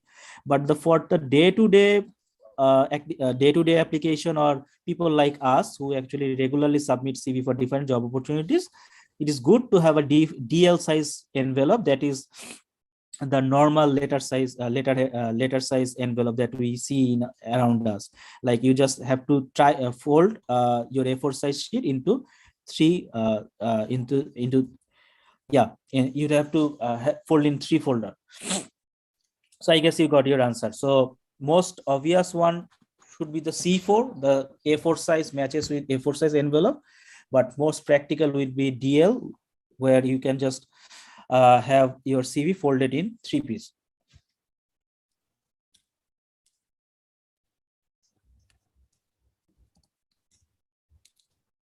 Okay, so I guess so actually I have questions over there. Sure.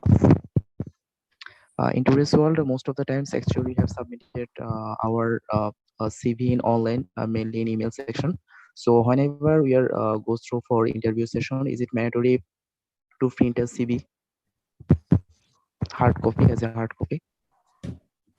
Yeah, it's not mandatory. It's mandatory for you to have a copy of your CV with you. If you are carrying I guess a bag or something, I guess you will be carrying something. So yeah, it's mandatory for you to have a backup copy. Okay, thank you very much. But you do not have to proactively submit or share that CV with the interview board. Like they are supposed to have your CV, but you just have a printed copy as a backup.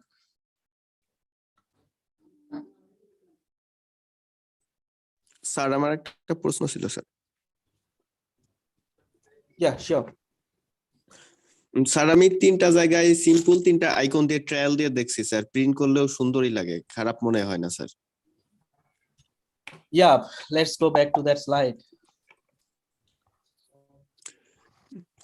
Sir লিঙ্কডইনের আইকনটা, মেইলের আইকনটা এবং phone নাম্বারের আইকনটা, এটা simple দিয়ে দেখছি, এটা ভালোই লাগে দেখতে sir. Yeah, see the point 2.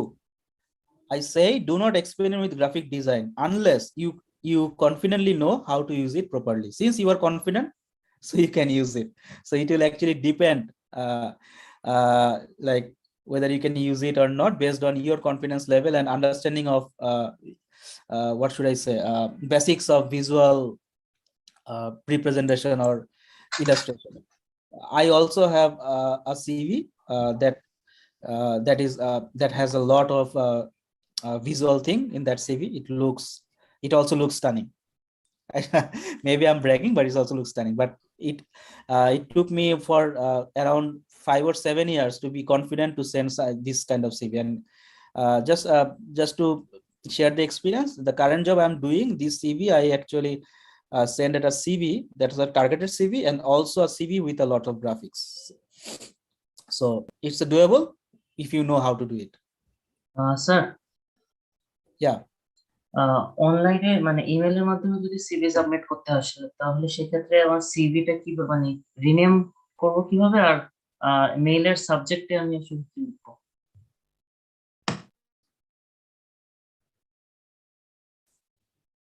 Okay, so first of all, CV naming. So naming convention is very straightforward. Your first name, your last name, and just write the date or your CV. Like, for example, your first name is X, last name is Z. Just mention CV of XZ or XZ CV. Enough. Do not write XZ CV final. Do not write XZ CV 0.2, 0.3, blah, blah, blah. Just if you want to send a CV, just write your first name and last name or your full name. If you are using your full name as a title of your CV. Sir এখানে অনেকে সিভির মধ্যে লিখে হচ্ছে CV doctor, CV engineer. No, it's not required. As I mentioned, the title is important. Like your name, file name should reflect the title of your CV. As I mentioned, the title is your name. So whichever name you are using as your title, like if you are using Dr. XYZ as your title of your CV, then you can use Dr. XYZ CV. Or if you are using XYZ CV, XYZ as your title, so that file name should be the xyz.cv. This is the standard.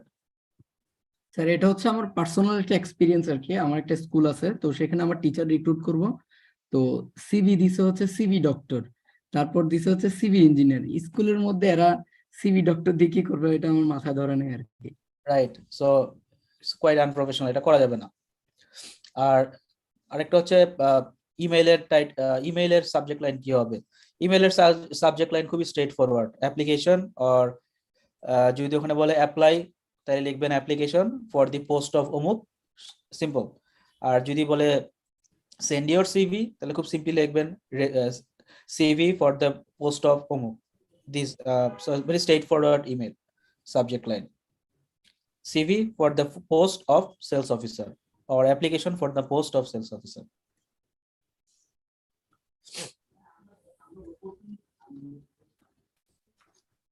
Okay. আচ্ছা, এখানে আরেকটু কথা আছে। এখানে বডিতে কি আমরা মানে কি লিখবো বা কিছু লেখা দরকার আছে, বা লেখলে এটা কোন টাইপের লেখাটা বেটার? এটা আলাপ করছিলাম আমরা। বডিতে দুইটা ভাবে লিখতে পারেন। আপনার কভার লেটারটা পুরোপুরি কপি পেস্ট করে দিতে পারেন, এটা একটা ওয়ে যদি আপনি লিখতে না চান, বাট এটা না করাই বেটার। বেটার হচ্ছে আপনি কভার লেটার যেমন প্রিপেয়ার করেন, একটা মেইল বডি প্রিপেয়ার করবেন। মেইল লেখা কিছু স্ট্যান্ডার্ড আছে। মেইল সবসময় ক্রিস্পি হইতে হয়, আপনার ম্যাক্সিমাম 3টা প্যারাগ্রাফে শেষ করতে হয়, ছোট ছোট সেন্টেন্স হইতে হয়। সো ওই ফর্মুলা প্রিন্সিপাল ফলো করে আপনি আলাদা একটা মেইল লিখবেন, যে মেইলটা হচ্ছে মেইলের বডিটা আপনার কভার লেটারকে রিপ্রেজেন্ট করবে। বাট কখনোই ব্ল্যাঙ্ক বডিতে অ্যাপ্লিকেশন করা যাবে না। আপনাকে আইদার ওই ইমেইলের বডিতে কিছু না কিছু লিখেই পাঠাতে হবে। Okay, thank you. As a graphic designer, may I use graphics? Yes, for the graphic designer, you can go creative.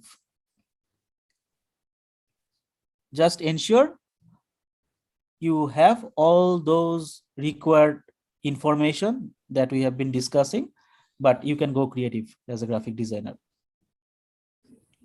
For the graphic designer, for the people who are in the creative space, they can go creative and they can go beyond any structure, format, and anything.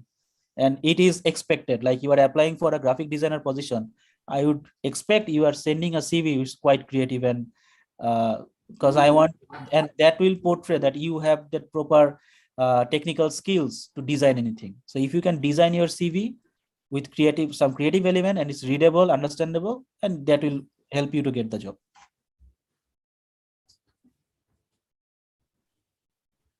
Okay, so let's discuss about the interview preparation. So interview preparation. So since we are discussing about CV, so we'll try to frame this segment within the context of the CV. Let's assume you submitted a CV and got an interview call. So we are starting from this point, like how to prepare for the interview call based on the CV that you submitted or that you shared with your interviewer. So what is the role of your CV? So CV actually, as you can see from this picture, CV stands between you and the interviewer. So if you see you're seeing you in the right side and the interviewer. So your CV actually helps you to communicate. It sits between you and the interviewer. So interviewer or the HR or the recruiting manager asked or frame their question based on the CV that you shared, and you should also answer every question that the interview asks based on the CV that you send. You must remember the CV you send, you should use that frame as a reference document, not your updated CV or anything else. So CV is the Bible here. So every communication, your CV is the mediator between you and the interviewer. Okay. So how to take the preparation? So let's first dig down what actually interview wants to know. So if you go through all the available interview question that is actually available in the online, you can just cluster all those questions in this 4 segment. Like all the interviewer wants to know only 4 things from you through different types of question and assessment technique. So what are these? First of all, they want to know, can you do the job or not? They want to know, will you fit in within the organization or the team? They want to know, why do you actually want to work with them? There are lots of different companies, lots of multinational. Why we want to work this specific multinational company or the specific company? And how much will you work for? What is your expected salary package or benefit package? These are the 4 clusters of questions that every interviewer wants to know during the initial interview, even the consequent or subsequent interviews. So how do that interviewer assess that you really can do the job or work? So they actually take the first strategy, that is questioning. So these questions are framed around this typical framework. Like they may ask you, what did you do in your last job? So you have to have a preparation to answer this question based on the CV you have submitted.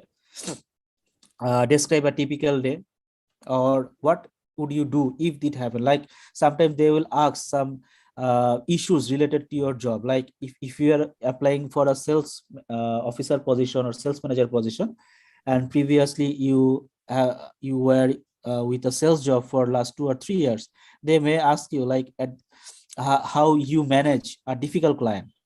So through this kind of probing question, they want to know that you actually know how to technically handle this job, and you have all the relevant experience and soft skill to perform this job. Is a questioning pattern. In some cases, like in some large organization, even if anyone have yet if you have experience, like you'll see like in the MTO or management trainee position or the young professional position, like in multinational or banks, they run assessment center or test conventional paper written test. These are another common way to assess someone that actually they can perform the job. Like if you want to admit or get a job in military, you will have to perform some field activity, to perform some practical tasks. If you want to get a job in bank, you have to attend a written test exam and also some assessment center. In those assessment center, they actually run some small workshop, group work, presentation, case studies to understand what actually you can perform the job. And finally, the final point is they can communicate or reconnect with your reference and ask whether you are well fitted for the job or not. This is the most efficient way. Sometimes the small companies do apply this strategy.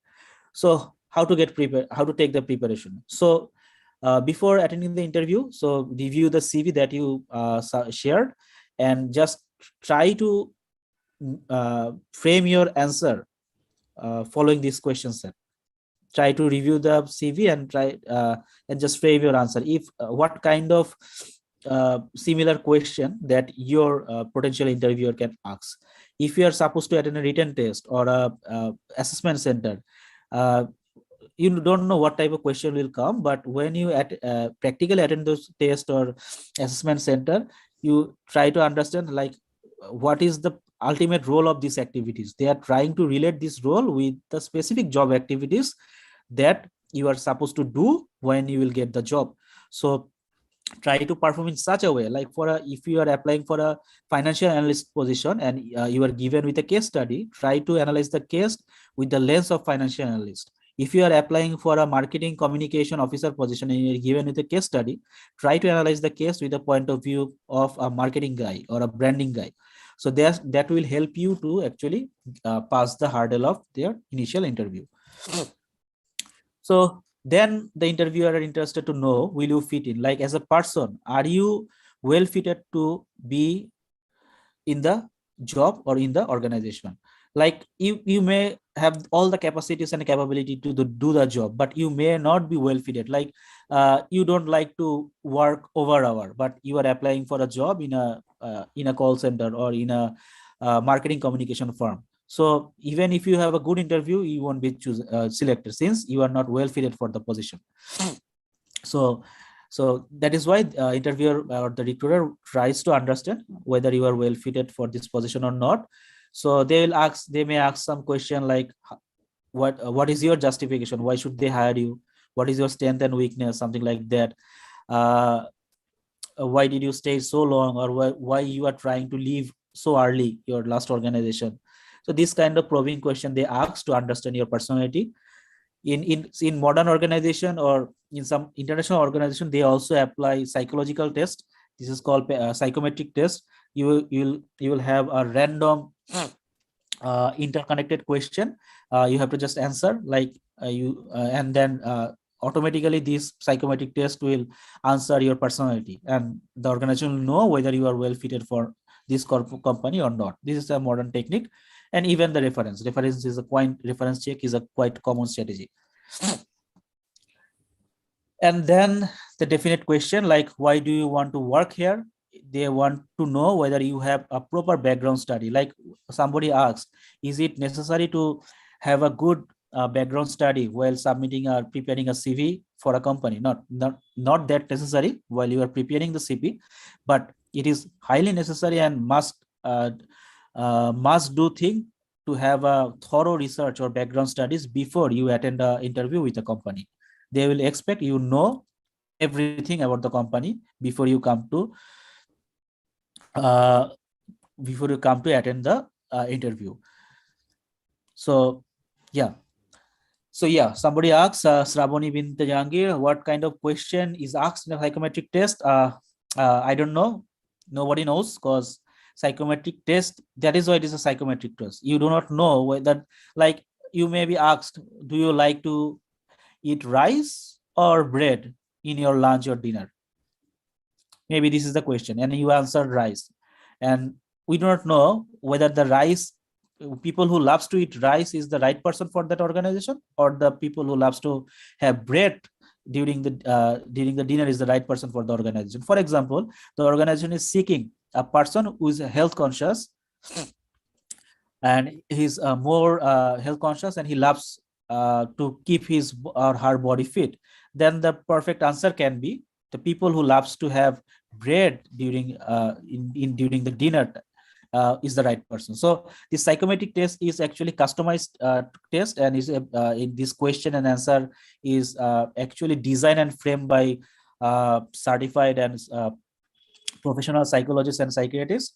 So there can be anything. So you just have to be honest to answer the question. So there is no way to actually cheat this test, because that is why it is called psychometric. You cannot portray or frame yourself a different person by attending a psychometric test. Psychometric test will reveal what you actually are.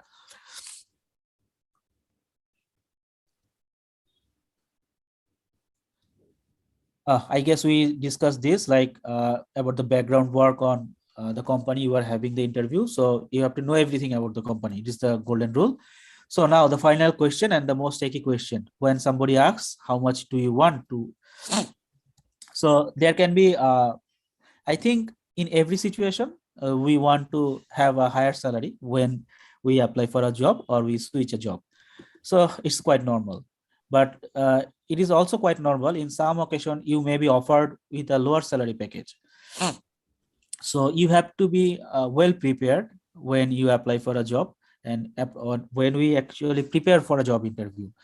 Like you can do a background study or try to connect with some people inside the organization, know what is the salary range of that company for this specific position and how do they negotiate. Like in some companies there is a provision, like they negotiate based on your current salary, like they will try to recruit you within the 20 or 10% raise range. Someone has an open policy, so it actually depends. So you have to have a thorough understanding about their salary package. Otherwise, to negotiate you have to have a lot of information, otherwise you can negotiate. So if you ask me how to negotiate the salary, the first thing is comes that you have to have a lots of information before you start to negotiate. So the first piece of information is their salary structure and how they negotiate. And then second piece of information is what is your range? Are you ready to sacrifice your current salary range for this specific opportunity or not? If you are not ready to actually sacrifice your current salary range, so there is no point of negotiation. But if you are ready, then you have to know what other thing that you want to ask instead of sacrificing your current salary package. Maybe you want to ask us flexible time, maybe you want to ask 3 days leave instead of 2 days a weekend, so anything. So it's a quite complicated. It's a no rule of thumb. So first of all, you have to know your worth. So basic rule of thumb is the more complex and more technical the job is, the higher salary will you get. So more easier and more flexible the job is, the salary will be low. This is the rule of thumb around the world. Like if you want to be a CEO of a company, your job is highly unsecured. So you take the risks of an unsecured job for a high paying salary. If you want to be a share investment banker, if you want to be a loan officer, you will get a lots of salary, but risk is high, risk of default and everything. So it actually depends the type of work you are doing. Okay, so it's very difficult to conclude how to negotiate, but it's on you. But first of all, you should know your worth, like what is your worth in the market. That is the first point that you should know. And in that case, some mentor can help you, like people who are in the industry can help you to figure out your worth in the market. It can be done if you are not sure to do the exercise by yourself.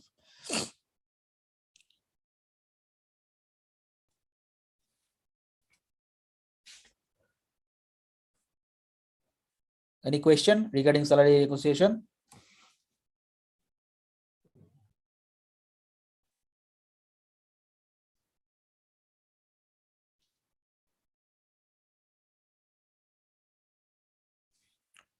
Okay. So the final module, the winning attitude and mindset. Like in your course of life, your lifetime, you will apply for thousands of job opportunities and you will get interview calls, maybe 10 or 20. This is the ratio. So we apply for 1,000 jobs in your lifetime and we get interview call maximum 10, 20, 30. This is the ratio. So it's very easy to get frustrated. So we'll talk about attitude and mindset. Attitude is how we actually really perceives the thing around us, like, and it is the just 5% of our decision making. And mindset is how you mentally perceive the world. So, and this is a subconscious thing, and this actually dictates everything we do. So to be successful in career or to be successful in job hunting or getting interview calls, you have to have a winning mindset and attitude. But the problem is we all have a self-fulfilling prophecy that is called couch potato syndrome. If you can see, we need a job, but we do not want to work for, we do not want to invest time and resource to get the job. Why? This is called the self-fulfilling prophecy. We believe, it's our belief system. Sometimes we believe there is no job suitable for me. You just need to get out of this country. There is no job for me in Bangladesh, so we just need to get out of this country. Or I am too old, or I'm too young. I can't do this kind of difficult tasks. I can do 9 to 5 job, or I can do overtime work. I can travel. So this kind of belief system actually affects the action attitude you have. So you gradually develop a negative attitude, and you feel that even I submit a CV, I won't get a call. Even I get a job, get the job, I won't survive in the organization. So this kind of negative attitude comes to started to populate in your mind, and then as a result, you just sit back and do not do anything. An outcome, this is called the couch potato syndrome. So you start to believe that I only fail. It is not possible for me to get a job. So you do nothing. So this is called the self-fulfilling prophecy. So how to overcome this? The only straight cut way is to take action. You design a CV, draft a CV, start applying, then start applying and just keep applying. You just don't know, maybe for you it is you will get the call in the 100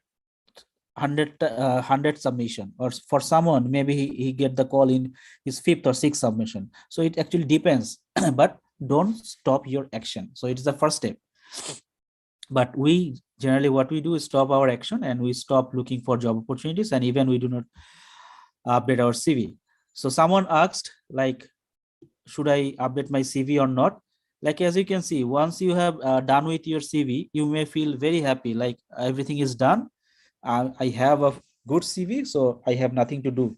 But unfortunately, your CV is a living document. Living document means you have to update your CV through the course of your life, because your CV actually represent you, like who you are.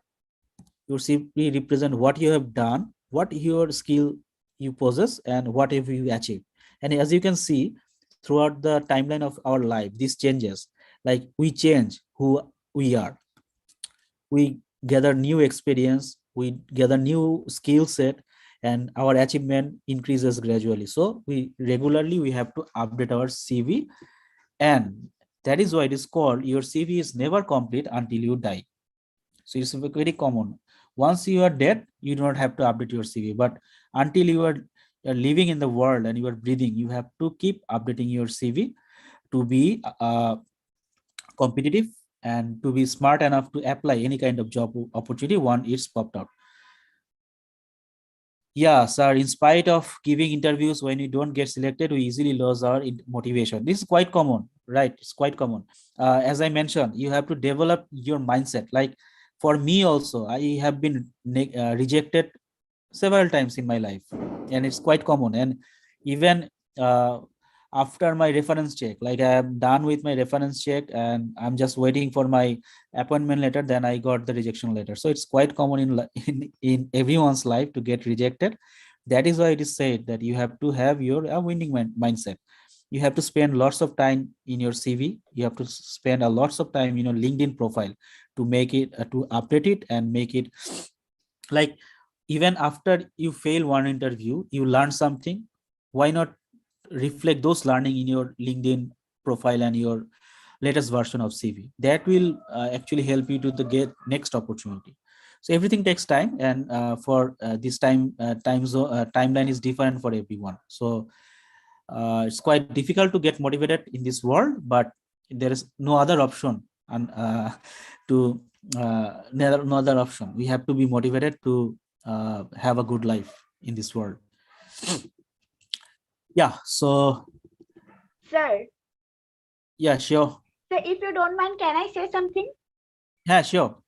Sir অনেক সময় দেখা যায় কি আমাদের যেসব ফ্রেন্ডরা মানে যারা আমাদের সাথে পড়াশোনা করছে, সে দেখা যায় যে মানে আমাদের ফ্রেন্ডরা না ঠিক মানে যারা আমাদের জুনিয়র, তারা দেখা যাচ্ছে স্যার যখন আমাদের আগে যারা আমরা মানে মাস্টার্স অথবা এমবিএ তে পড়ছি, যখন আমাদের আগে যখন তারা জবে ঢুকে যায়, মানে তখন কিন্তু স্যার মানে একটা সেলফ ডাউটিং শুরু হয় যে আমিও তো সেম পড়াশোনা করলাম, আমার তো সেম ডিগ্রি আছে, বাট স্টিল সে আগে জবটা পেলো কিন্তু আমি এখনো কেন পাচ্ছি না? ইয়া, সো এটার আসলে উত্তর কি? এটার উত্তর হচ্ছে পৃথিবীতে ভালো অপরচুনিটি অনেক লিমিটেড, আর ভালো অপরচুনিটি ডিজার্ভ করে এমন মানুষের সংখ্যা অনেক বেশি। এটা হচ্ছে কাইন্ড অফ আ পিরামিডের মতো। So all the good opportunities are the top of the pyramid, but deserving candidate হচ্ছে রিভার্স পিরামিড। বাট ওই গুড অপরচুনিটি যারা ডিজার্ভ করে তারা রিভার্স পিরামিডের মতো। সো খুব স্বাভাবিকভাবেই এই কম্পিটিটিভ ওয়ার্ল্ডে সবার পক্ষে ওই লিমিটেড অপরচুনিটি গুলো গ্র্যাব করা সম্ভব না। আপনাকে কিছু না কিছু স্যাক্রিফাইস করতে হবে, যেটাকে আমরা বলছি balance, trade of. So maybe আপনার এই টাইমিংটা হচ্ছে আপনার ট্রেড অফ, আপনি এখন পাচ্ছেন না পরে পাবেন, অথবা আপনাকে অন্য অপরচুনিটিটা গ্র্যাব করতে হবে, অথবা আপনি বুঝতেই পারছেন যে আপনি ওয়েল ফিটেড না ফর দিস স্পেসিফিক অপরচুনিটি বা এই অপরচুনিটি গুলার, দেন আপনাকে এমন একটা ফিল্ড খুঁজে বের করতে হবে যেই ফিল্ডে আপনি এটার জন্য সুইটেড। কজ এটা এটা হচ্ছে খুবই ন্যাচারাল, এটা মানে ন্যাচারাল কম্পিটিশন পৃথিবীর মতো। যেমন আমাদের পৃথিবীতে বেঁচে থাকার জন্য ধরেন যদি এই ধরনের মডার্ন সিভিলাইজেশন না থাকতো, আমাদের কিন্তু তখন ডে টু ডে খাবার সংগ্রহ করার জন্য ন্যাচারাল কম্পিটিশনে যাইতে হইতো। আমাদের কিন্তু এখন বাঘ সিংহের সাথে ফাইট করতে হয় না খাবারের জন্য। বাট কিন্তু যদি ন্যাচারাল যদি আপনি পৃথিবীটা চিন্তা করতেন, যখন আসলে সিভিলাইজেশন ছিল না, তখন কিন্তু আমাদের সকালবেলা ঘুম থেকে উঠে বাঘ সিংহের সাথেও ফাইট করতে হইতো, ইভেন ভাইরাস ব্যাকটেরিয়ার সাথেও ফাইট করতে হইতো পৃথিবীতে বেঁচে থাকার জন্য। এখনো কিন্তু কমে আসছে, বাট এই ধরেন গত 2 বছর আগে কোভিড এর সাথে আমাদের ফাইট করতে হয়েছে। এগুলোকে বলা হয় ন্যাচারাল কম্পিটিশন। সো এটা থেকে বের হয়ে যাওয়ার আসলে কোনো মানে সুযোগ নাই। এটা আপনাকে মেনে নিয়ে চলতে হবে। এবং পৃথিবীর সব যাদেরকে আপনি অ্যাপারেন্টলি সাকসেসফুল মনে করতেছেন, তাদের জীবনেও এই অপ্রাপ্তিগুলো আছে এবং এই রিজেকশন গুলো আছে। দ্যাট ইজ ওয়াই হচ্ছে আপনাকে যে মাইন্ডফুলনেস প্র্যাকটিস করতে হবে। এখন এইটা কিভাবে করবেন is not scope of this discussion. অনেক সুযোগ, অনেক ধরনের সুযোগ আছে। আপনি ভালো বই পড়তে পারেন, ভালো সিনেমা দেখতে পারেন, মেডিটেশন কোর্স থেকে শিখতে পারেন কিভাবে নিজেকে কন্ট্রোল করতে হয়, বই পড়ে সম্ভব। লাইক এটা আমার জীবনেও ঘটছে। এক সময় মনে হয়েছে যে আমার এই রেজাল্ট নিয়ে হয়তো আমার যেখানে থাকার কথা ছিল আমি সেখানে নাই, অনেক সময় চলে গেছে, কিন্তু আমার পরে যারা ছিল তারা চলে গেছে ওই জায়গায়। বাট আজকে 10 বছর পরে এখন ধরেন সেই জায়গাটাতে আমি আর ফিল করি না, এখন হয়তো অন্য কিছু নিয়ে আমার ফ্রাস্ট্রেশন কাজ করে। সো হিউম্যান বিইং এর খুব কমন একটা টেন্ডেন্সি হচ্ছে ফ্রাস্ট্রেটেড হয়ে যাওয়া। বাট এই ফ্রাস্ট্রেশনটাকে যেটা করতে হবে সেটাকে অ্যাকশনে কনভার্ট করতে হবে, যে না ঠিক আছে আমি এটাতে পারি নাই, অন্যটাতে পারবো, অথবা এটাতে আমাকে পারতে হবে, so I have to amend myself, নিজেকে আরো গুছাইতে হবে, এরকম কিছু একটা। বাট এটা ছাড়া, এই থিওরিটিক্যাল কথা ছাড়া এটা আসলে কোনো সলিউশন বা কোনো ফ্রেমওয়ার্ক যদি আমার কাছে চান সেটা নাই। এটা পুরোটাই আপনার মনের উপর ডিপেন্ড করবে যে আপনি আপনার মনকে কিভাবে সাজাবেন। স্যার আমার একটা কোশ্চেন ছিল। হ্যাঁ, শিওর। স্যার লিঙ্কিং প্রোফাইলে আমরা কি পার্সোনাল সিভিটা যদি অ্যাড করি এটা কি সেফ এন্ড সিকিউর? কারণ এখানে তো সিভিতে মানে প্রত্যেকটা personal details, contact numbers, address থাকছে, সেক্ষেত্রে কি সেফ? Good question. So I would suggest যে লিঙ্কডইন এর যেই জায়গায় সেগমেন্ট গুলোতে যা যা ইনক্লুড করতে বলছে এই জিনিসগুলো আপনি ইনক্লুড করতে পারেন, কারণ এটা করা উচিত, কারণ লিঙ্কডইন ওইভাবে ডিজাইন করা। এখন আপনি যদি কোনো জায়গায় সেফ মনে না করেন, সেক্ষেত্রে আপনি ওগুলোকে ভিজিবিলিটি না মানে না দিয়ে রাখলেও পারেন, like phone number, email. But I would suggest আপনার যদি আপনি প্রফেশনাল লাইফে কিছু করতে চান, আপনার প্রফেশনাল ইউজের জন্য আপনি যদি একটা ইমেল বা আপনার ফোন নাম্বার যেটা আপনি প্রফেশনাল ইউজ করবেন, সেটা আসলে ওয়েল সার্কুলেটেড থাকা উচিত। লাইক আপনার এখনকার দিনে কিন্তু মানুষ কি করে, আপনাকে যদি হেড হান্ট করে, সেটা হয়তো এখন আমি জানি না আপনি এখন ক্যারিয়ারের কোন পর্যায়ে আছেন। আপনি যখন ক্যারিয়ার একটা মাঝামাঝি চলে যাবেন বা উঁচু উঁচু দিকের পজিশন গুলোতে আপনি যখন যেতে চাবেন, হ্যাঁ আমি শেষ করে ফেলতেছি, আমার শেষ, আর সবাই লাগছে না, আমার ডিসকাশন শেষ অলরেডি। সো তখন কিন্তু আপনার এই কন্ট্যাক্ট ডিটেলস গুলো খুব প্রয়োজন। লাইক আমি কিন্তু ফেসবুক থেকেও আমি কল পাই, মানে আমাকে কেউ খুঁজতেছে, সো তখন সে কি করে, ফেসবুকে গিয়ে আমার কন্ট্যাক্টটা খুঁজে আমাকে কল ব্যাক করে, বা হোয়াটসঅ্যাপে কল করে, বা লিঙ্কডইন থেকে কল করে। সো এই পর্যায়ে গেলে আপনাকে কিন্তু ওই জায়গায় ওপেন থাকতে হবে, যদি আপনার কাজের পরিধিটা ওরকম হয় আর কি। সো সেই ক্ষেত্রে আমি বলবো যে আপনি যদি খুব বেশি আনসেফ ফিল করেন, ডেফিনেটলি আপনি ভিজিবিলিটি কম দিয়ে রাখতে পারেন, আপনাকে মেসেজেও যোগাযোগ করতে পারবে। আর লিঙ্কডইনের যেই সেগমেন্টগুলো আছে এই সেগমেন্টগুলোকে পারফেক্টলি আপনাকে ডেভেলপ করে রেখে দেওয়া উচিত, কারণ অনলাইনে এখন কোম্পানিগুলো সার্চ করে, সো তখন আপনার জব পাইতে বা কোল্ড কল পাইতে সুবিধা হবে আর কি।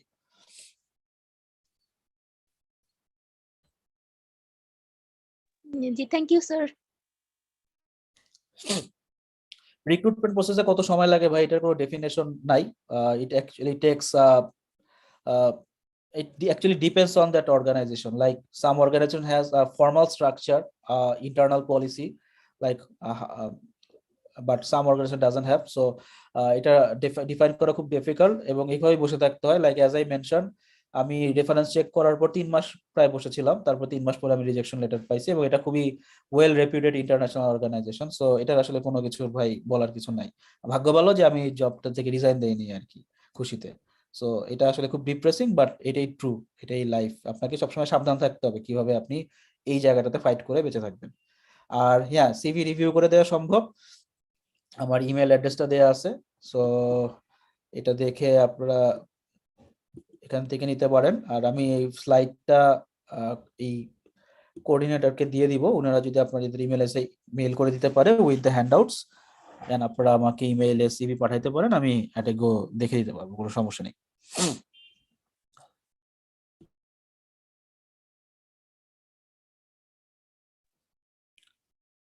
So I guess we don't have any more question. Okay, it's almost 10. ভাইয়া Yeah. ভাইয়া দেখা যাবে আজকে থেকে 1-2 মাস পরে যখন সিভি আপডেট করতে যাব, তো দেখা যাবে ভাইয়া বিভিন্ন প্রবলেম ফেস করতে পারি, তখন কি ভাই আপনার সাথে লিঙ্কডইনে যোগাযোগ করা যাবে? শিওর, আমি এটাতে ওপেন। আপনি যদি প্রোঅ্যাক্টিভলি যোগাযোগ করেন এবং আপনার যদি কাজের জায়গায় আপনি সময় দেন, তাহলে আমিও সময় দিব। সো এটা নিয়ে কোনো সমস্যা নেই। ওকে ভাই, থ্যাংক ইউ। আচ্ছা স্যার, বাংলাদেশের যে কোম্পানিগুলো আছে এরা কি সিভি শর্টলিস্ট করার জন্য কোনো সফটওয়্যার ব্যবহার করে না ম্যানুয়ালি ব্যবহার করে এটা? খুব ডিফিকাল্ট কোয়েশ্চেন।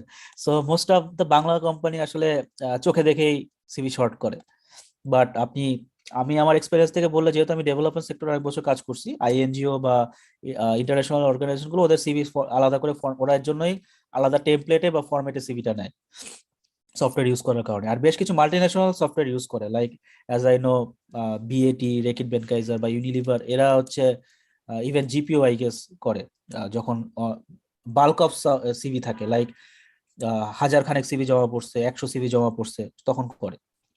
আর এমনি বাংলাদেশি কোম্পানিগুলো জাস্ট চোখে দেখে ফেলে, এর জন্য হচ্ছে আপনার প্রথম 5 সেকেন্ডের মধ্যে আপনার সিভি সিলেক্টেড হবে কি হবে না ডিফাইন করে। খামটা খুলবে, দেখে যদি টপ পরে মনে হয় যে এটা রাখার মতো রাখবে, তাহলে ফেলে দিবে। সো দ্যাট এইটা খুবই চ্যালেঞ্জিং আমাদের বাংলাদেশি কোম্পানিগুলোতে কাজ করা, বিকজ আমিও নিজেও 2টা বাংলাদেশি কোম্পানিতে এইচআরও কাজ করছি। সো আমি জীবনে এই বহুত সিভি শর্ট করছি, এবং আমি এই কাজই করতাম তখন, বিকজ আমার খাম দেখে পছন্দ হয়েছে রাখলাম, খাম দেখে পছন্দ হয়ে ফেলে দিচ্ছি, কারণ 1000 খানেক সিভি তো দেখা সম্ভব না। Thank you so much, sir, for today's session and for your valuable time. We learn a lot though today's session. Many thanks to all who have been associated with us so far. I hope to have you with us in the coming days. Sir,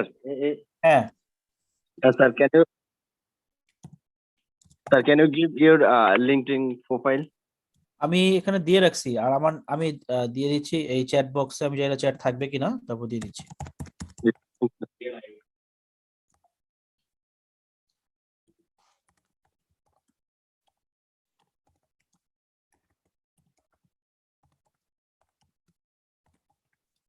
আমার এই নামটা দিয়ে লিঙ্কডইনে search করলে আমার profile চলে আসবে, একজনই আছি আমি দুনিয়াতে, সো কঠিন হবে না।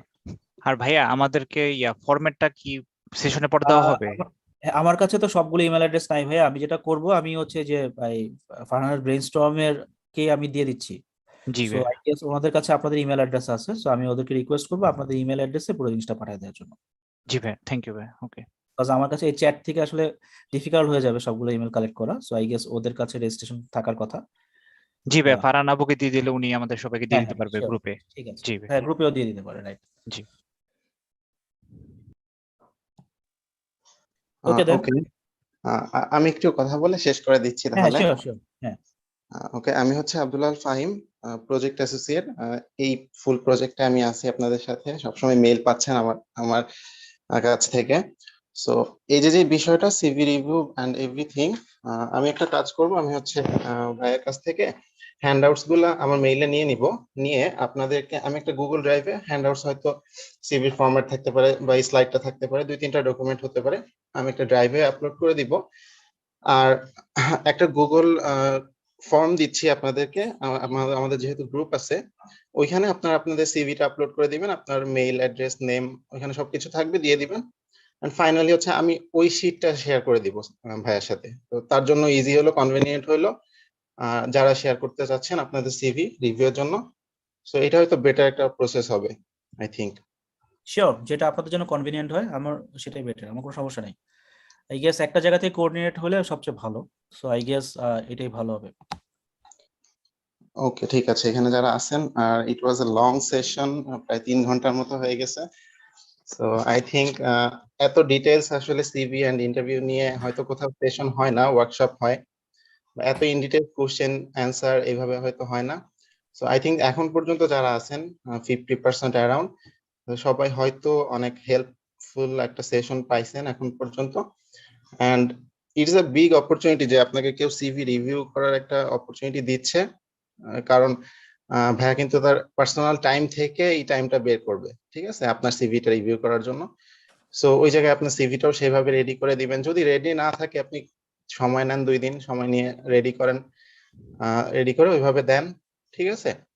সো এটাই বলার ছিল। আর সবাই কানেক্টেড থাকার চেষ্টা করবেন ভাইয়ের সাথে, যেহেতু ভাই একটা অপরচুনিটি দিছে আপনাদেরকে, ঠিক আছে। সো এটুকুই বলার ছিল। সো থ্যাংক ইউ সবাইকে। থ্যাংক ইউ আব্দুল্লাহ ভাই, সবাইকে ধন্যবাদ, ভালো থাকবেন, গুড নাইট। আসসালামু আলাইকুম। ওকে, আল্লাহ হাফেজ সবাইকে।